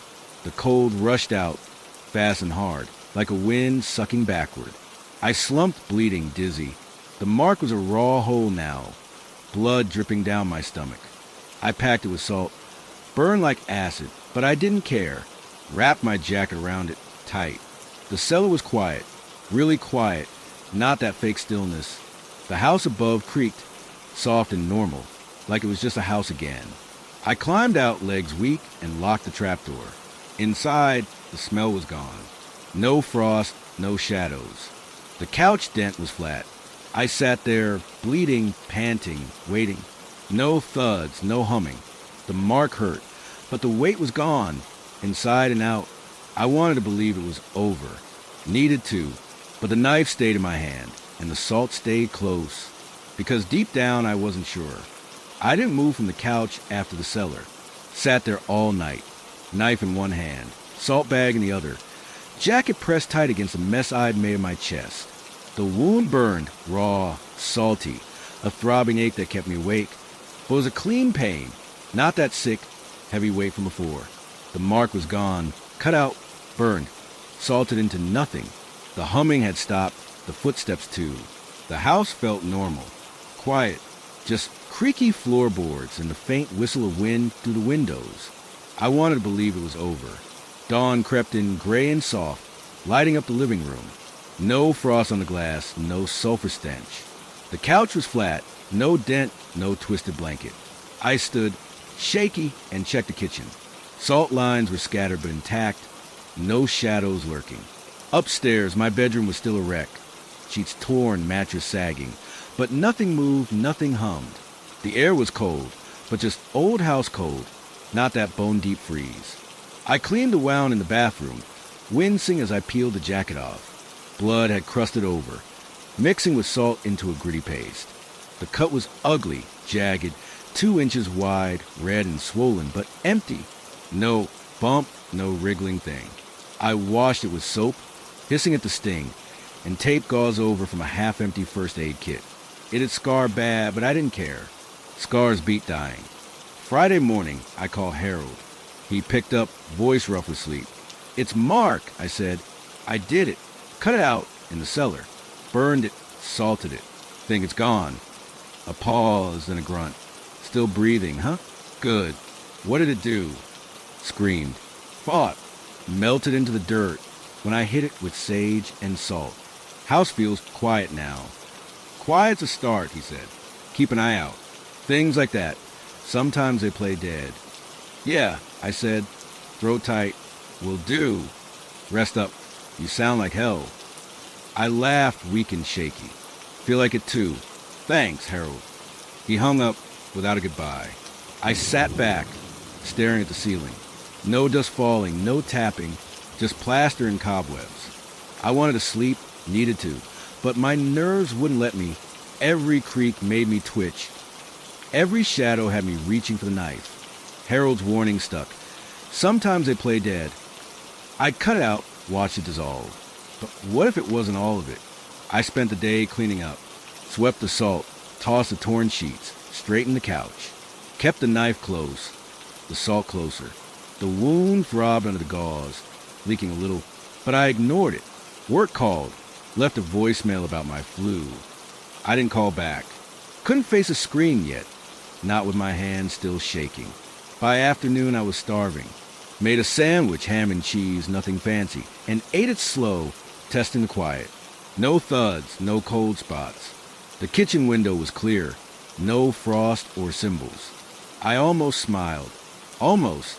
The house felt like mine again, not its, but that bump, the way it moved under my skin, kept flashing back, making my stomach turn.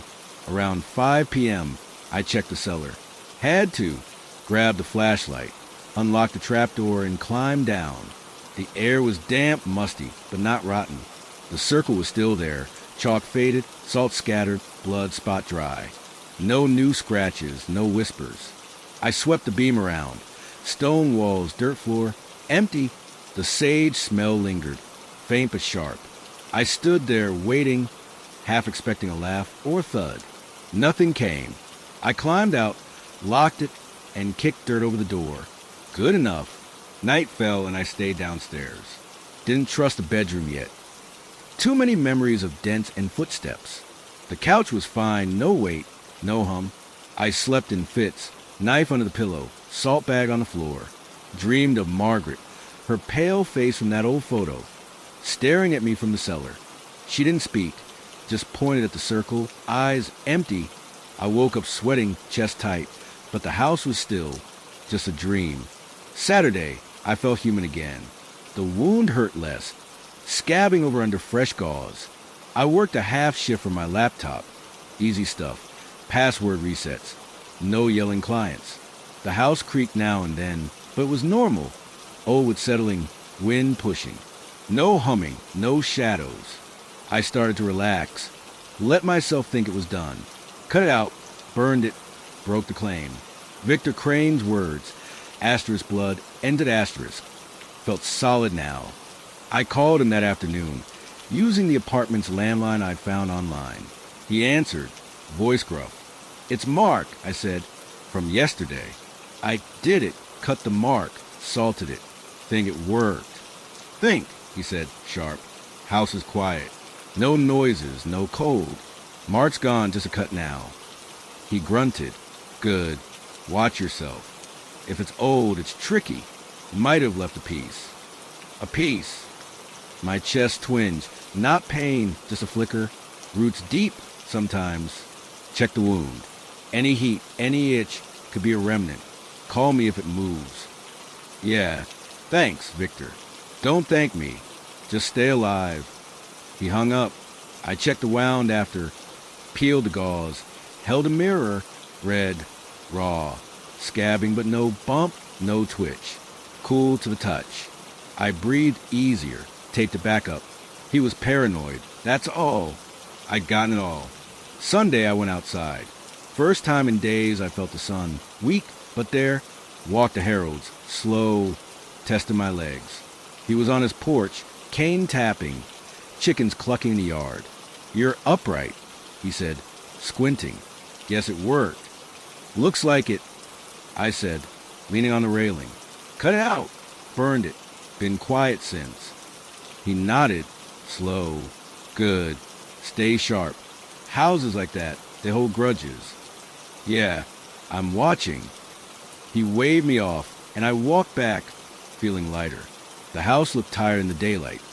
Peeling paint, sagging porch, but not alive. Just a shell. Inside, I cooked dinner. Spaghetti, jar sauce, nothing fancy. Ate on the couch, TV on low. No cold spots, no smells. Normal. That night, I slept upstairs. First time since it started. The bed was bare, new sheets, no dents. I left the knife on the nightstand, salt by the door, just in case. Fell asleep fast, no dreams. Woke up Monday to birds chirping, sun streaming in. The wound itched a little, but nothing moved. I worked a full shift, ate, showered. Routine, life. Tuesday, same thing. Work, food, sleep. The house stayed quiet. Creaks, sure, but no thuds.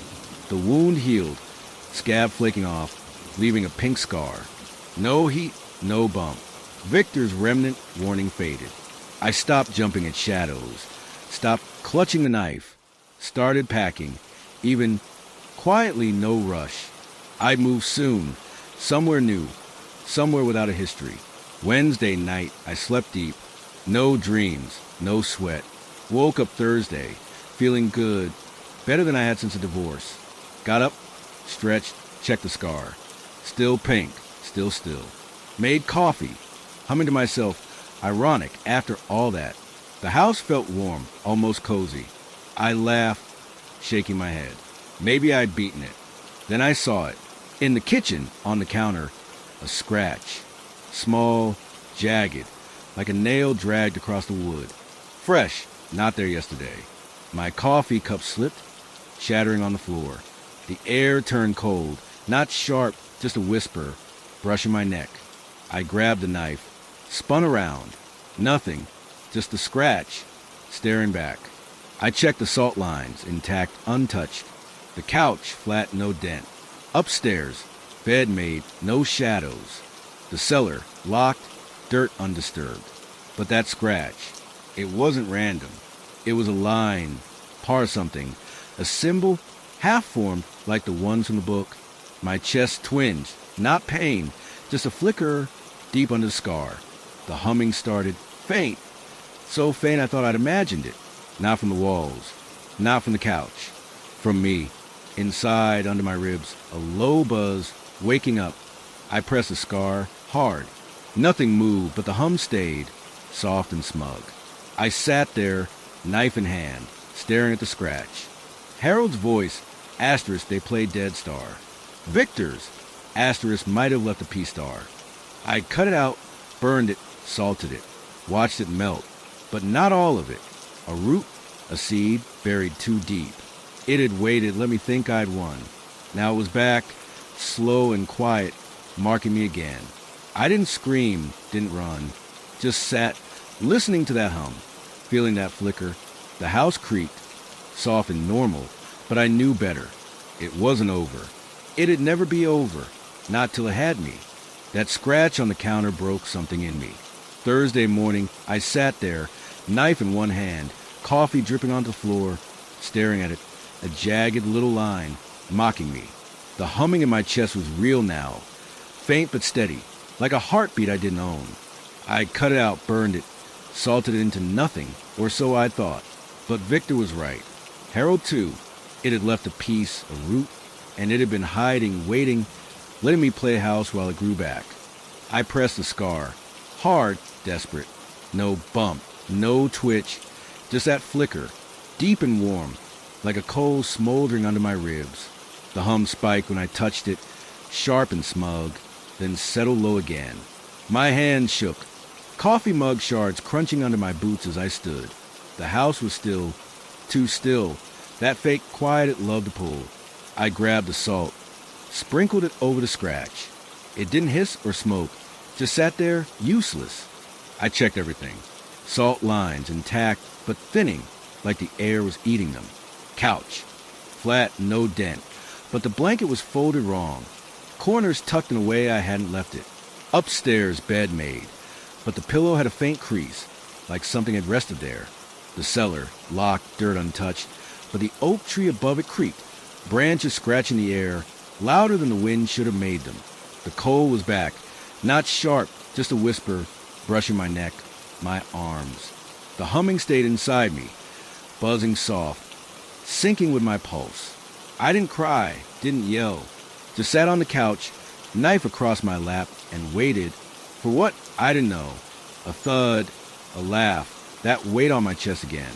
Something to prove I wasn't crazy, that it wasn't over. Around noon it came, not a sound, a feeling, a tug, deep in my scar, like a thread pulling tight. I winced, clutching my chest. The hum grew, words forming, asterisk mine, asterisk, soft but clear, looping in my skull. The tug sharpened, a slow burn spreading under my ribs. I yanked my shirt up, checked the mirror. The scar was pink, No mark, but it felt alive, hot, pulsing, like something was waking up. I called Victor, hands trembling. I dialed his landline. He answered, voice rough. "It's back," I said, skipping hello. "Cut it out." Burned it. Quiet for days. Now there's a scratch, humming in me, a pull. It's not gone. A long pause, then a sigh. Told you, old things root deep. You didn't get it all.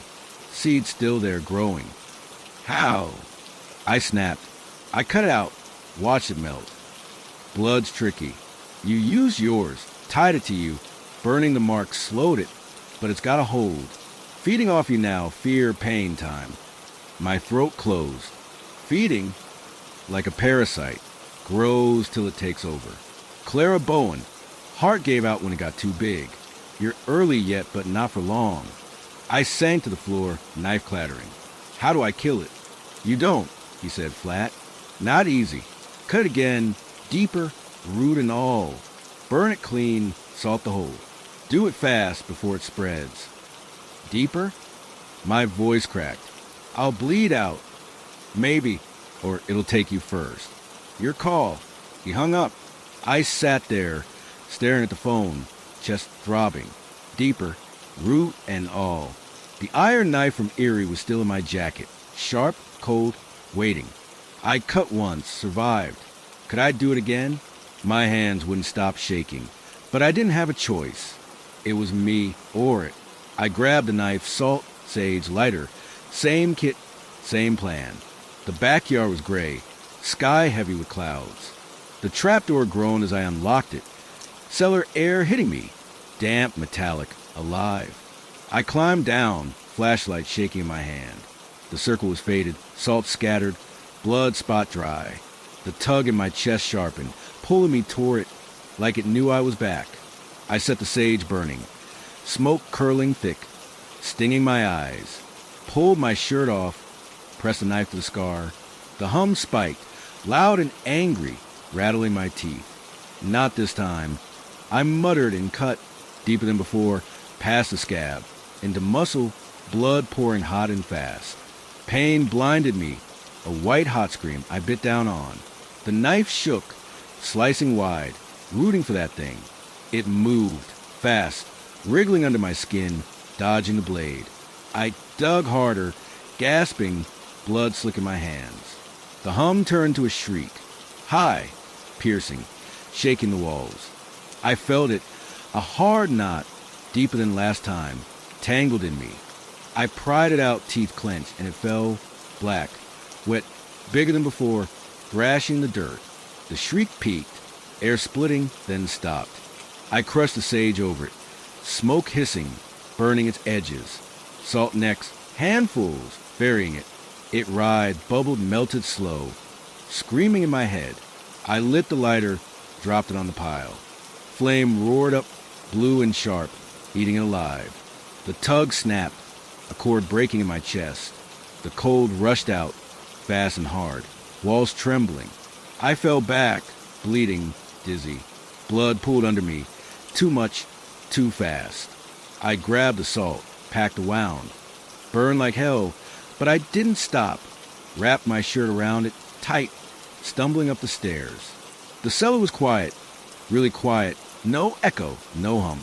I locked the trapdoor, collapsed in the grass, panting. The house creaked above, soft and tired, like it had given up. Inside, I bandaged it, gauze taped, sloppy but holding. The bleeding slowed, but I was lightheaded, vision blurring. I called Harold, voice weak. Did it again, I said. Cut deeper, burned it. Think it's gone. Christ, Mark, he said. You alive? Barely. Bleeding bad. House is quiet. Stay put. I'm coming. He hung up. I sat on the couch, knife beside me, blood soaking the cushions. Harold showed up 20 minutes later. Cane tapping, face grim. He didn't say much, just checked the wound, cursed, and drove me to the clinic in town. Doc stitched me up, 16 stitches, no questions, just a raised eyebrow. Said I'd lost a pint, maybe more. Gave me pills, sent me home. Harold dropped me off. Rest, he said. Watch it. Yeah, I croaked and he left. Friday night, I slept deep, no dreams. Woke up Saturday, sore but alive. The house was quiet. Creaks, wind, nothing else. No hum, no tug. The scar hurt, stitched tight, but it was still no heat, no flicker. I checked the cellar. Circle burned out. Salt and ash scattered. No smell, no cold. The scratch on the counter was gone, which smooth again. I wanted to believe it. Did mostly. Worked a half shift, ate, moved slow. Sunday, same, quiet, normal. The wound healed. Stitches itching but holding. No shadows, no dents. I packed more, boxes stacked, ready to go. Called a realtor Monday, listed the place. Didn't care about profit, just wanted out. Tuesday night, I slept upstairs. Knife by the bed, salt at the door, habit now. Woke up Wednesday, feeling it quiet, real quiet. The house was just a house. I smiled, first time in weeks. Packed the car, ready to leave Thursday. Eerie, maybe, somewhere new, no history. Then I felt it. Wednesday night, brushing my teeth, a twinge deep under the stitches. Not pain, just a flutter, warm and faint. I froze. Toothbrush dripping. Checked the mirror. Scar was red, normal, but the flutter stayed. I pressed it. Nothing moved, but the hum came back, soft, distant, inside me. I grabbed the knife, cut the stitches, shallow just to see. Blood welled up, slow and dark. No bump, no wriggle. Just that hum, buzzing low, laughing at me. I salted it, bandaged it, sat on the bed, shaking. The house creaked, normal, soft, but the hum didn't stop. Faint, patient, waiting. I didn't sleep. Packed the last box. Drove off at dawn. Eerie was 2 hours. Made it in one. Speeding, humming in my ears. Rented a motel room. Cheap and stale. Knife on the nightstand. The hum stayed. Soft, steady, under my skin. The scar itched. Warm now. A slow burn spreading. It wasn't the house. Never was just a cage. It was me, my blood, my fear. I cut it twice, burned it, salted it, watched it die. But it had rooted too deep, a seed I couldn't reach. It didn't need the house anymore. It had me and it wasn't letting go. I didn't unpack in that eerie motel room. Couldn't. The hum was with me now. Soft, constant. A lobe was under my ribs like a second pulse. I'd driven 2 hours, left the house behind. Thought maybe distance would kill it. It didn't. The scar itched, warm and alive, a slow burn spreading through my chest. I sat on the lumpy bed Thursday morning, knife in my lap, staring at the peeling wallpaper. The room smelled like mildew and cheap cleaner, but it was better than sulfur, better than that house. Still, it didn't matter. The house wasn't the problem anymore. I checked the scar again, peeling back the bandage in the Motel 6 bathroom. The mirror was cracked, reflected me in pieces. Pale, hollow-eyed, stitches frayed from last night's panic cut. No bump, no wriggle, just red flesh in that faint heat, pulsing slow. I pressed it hard, hoping it was nothing, nerves, infection, anything but what I knew it was. The hum spiked, sharp and smug, then settled back. Mine, it whispered, soft as a breath. I dropped the bandage, hand shaking, and gripped the sink till my knuckles whitened. I cut it twice. Deep, brutal, watch it burn. Salted it, smoked it, locked it away. The house had gone quiet. The cold lifted. I'd won, hadn't I? Packed my car, left it behind, drove till the tank nearly ran dry. But it didn't need the house. Margaret opened the door, sure, but I'd fed it. My blood, my fear, my stupid hope, it had rooted in me. A seed too deep to dig out, and now it was growing again, patient and sure. I called Victor from the motel phone. Cell still dead, charger lost somewhere in the chaos. He answered, voice gruff, like he'd been expecting me. It followed. I said, skipping the greeting, left the house. Cut it twice, burned it. It's still here, humming warm in me. A long silence, then a curse. Told you, blood ties it. You're the threshold now, not the house. It's not bound to wood and stone anymore. How do I stop it? My voice cracked, desperate. You don't, he said flat. Not clean. Cut it out again, deeper, root and all. Burn it, salt it, same drill. But it's stronger now. Fed on you longer. Might take more than blood this time. More. I gripped the phone, knuckles aching. Life. Yours, maybe, or it'll take you slow. Hollow you out, wear you down. Seen it in old texts, keepers don't last. Clara Bowen, Henry Tate, they didn't cut deep enough, didn't give enough. I slid down the wall, legs giving out. I'm not dying for this thing. Then run, he said. Keep moving, keep it weak. Starve it. Fear, pain, that's its food. Might slow it. Might not. Up to you. He hung up. I sat there, phone dangling, staring at the floor. Run. Starve it. Or cut again, deeper, maybe die trying. My chest burned. The hum steady, mocking me. I didn't want to run forever. Didn't want to bleed out in some motel sink. But sitting here, waiting for it to take me, that wasn't an option either. I grabbed the iron knife, salt, sage, still in the car, still my kit. Drove to a hardware store, bought a propane torch. Small, handheld, hotter than a lighter. If I had to cut again, I'd burn it clean, no half measures. Stocked up on salt, big bags, coarse and cheap. Filled the trunk. Turned the car into a rolling bunker. Didn't know where to go, just away, far, somewhere couldn't feed. The road stretched out, endless and gray. I drove north, Canada, maybe, or just nowhere. Kept the radio off. Windows down, cold air slapping my face. The hum stayed, soft but there, a passenger I couldn't shake. The scar throbbed, heat spreading slow, like roots creeping under my skin. I gripped the wheel, teeth clenched, telling myself I could outrun it, starve it, keep it small. Friday night. I stopped at a rest area, middle of nowhere, just trees and a flickering light. Slept in the car, knife on my chest, salt sprinkled around the seats.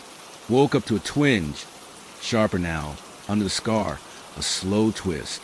The hum was louder, words clearer, asterisk mine, asterisk, looping tight. I checked the mirror, scar redder, stitches dark, a faint bulge forming, small but growing. My breath hitched. It was back, pushing up, testing me. I didn't wait.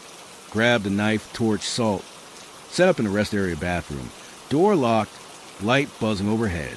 Cut the stitches, fast, sloppy, blood dripping on the tiles. The bulge moved, wriggling under blade. I dug deeper. Pain searing, a scream caught in my throat. It fought. Harder than before, slippery, dodging.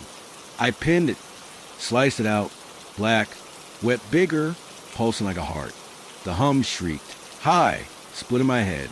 I dropped on the sink, torched it. Flame roaring blue, burning my fingers. It writhed, smoke melted slow. Salt next, piles, hissing as it hit. The shriek faded. The tug snapped. I slumped, bleeding, torch clattering. Packed the wound, salt, gauze, tape, staggering back to the car. The hum was gone, the heat too. Quiet. Saturday I drove again. Chest stitched tight. Blood crusted on my shirt. No hum, no twinge. Kept moving northwest, anywhere. Stopped at diners. Slept in lots, knife always close. The scar healed slow, raw, ugly but still. Days blurred, Sunday, Monday, Tuesday. No buzz, no pull. I started to breathe, started to hope. Maybe I'd cut deep enough. Burned it all. Maybe it was gone. Wednesday night. I rented a room, cheap, off the highway. First bed in days. Slept hard, no dreams. Woke up Thursday. Sun streaming in, feeling light. Checked the scar. Pink, quiet, no heat. Smiled, shaky but real. Ate breakfast, greasy eggs, burnt coffee. Planned my next move. A job, a place, a life without that thing. Then I felt it. Mid-bite, fork halfway in my mouth. A flutter deep under the scar, faint but warm. The hum came back, soft, distant, a whisper in my bones. I dropped the fork. Hands trembling, checked the mirror. No bulge, no mark. Just that flicker alive again. The hum grew, slow and sure. Asterisk mine asterisk, laughing low, promising more. I didn't cut this time. Knew it wouldn't stop. Packed the car, drove off, fast, no direction. The hum stayed, a passenger humming at him, warm under my skin. I kept moving. Highways, back roads, days into nights. Starved it, locked the fear down, swallowed the pain, gave it nothing. It didn't care. Grew anyway, slow, patient, a route I couldn't reach. Friday I stopped. Some nowhere town, gas station flickering in the dark. Checked the scar, redder, warm, a faint pulse. The hum was louder, words sharper. Asterisk mine asterisk, a chant I couldn't silence. I sat there, knife in hand, torch beside me, salt scattered on the seat. Didn't cut, didn't burn, just listened, feeling it spread, knowing it had won. Saturday, I drove again. Chest heavy, hum steady, a weight I couldn't shake. Past a house on Hollow Lane. Sold now, lights on, someone new inside. Didn't stop, didn't warn them. Couldn't. The hum laughed, low and wet, as I sped by. It didn't need the house anymore. Had me, my blood, my breath, my bones. Sunday, I'm still driving. Scars hot, pulsing, a slow burn under my skin. The hum's a song now, soft, endless mine. I don't sleep much. Knife's close, salt's closer. But it's habit, not hope. Towns blur, roads stretch, and it grows. Quiet, sure, taking me piece by piece. I don't fight, don't run. Just drive, waiting for it to finish. Feeling it sit heavy in my chest, cold and real. I hear it at night. Footsteps, not in the car, but in me. Pacing my ribs. Cold spots bloom under my skin. Whispers brush my ears. The scar's a map now. Red lines spreading, marking me whole. I don't know where I'm going. Don't know when it'll take me. But will slow, deliberate, laughing at him. And when it does, I'll be gone and it'll wait, humming, patient, for the next fool to move in, to bleed, to feed again.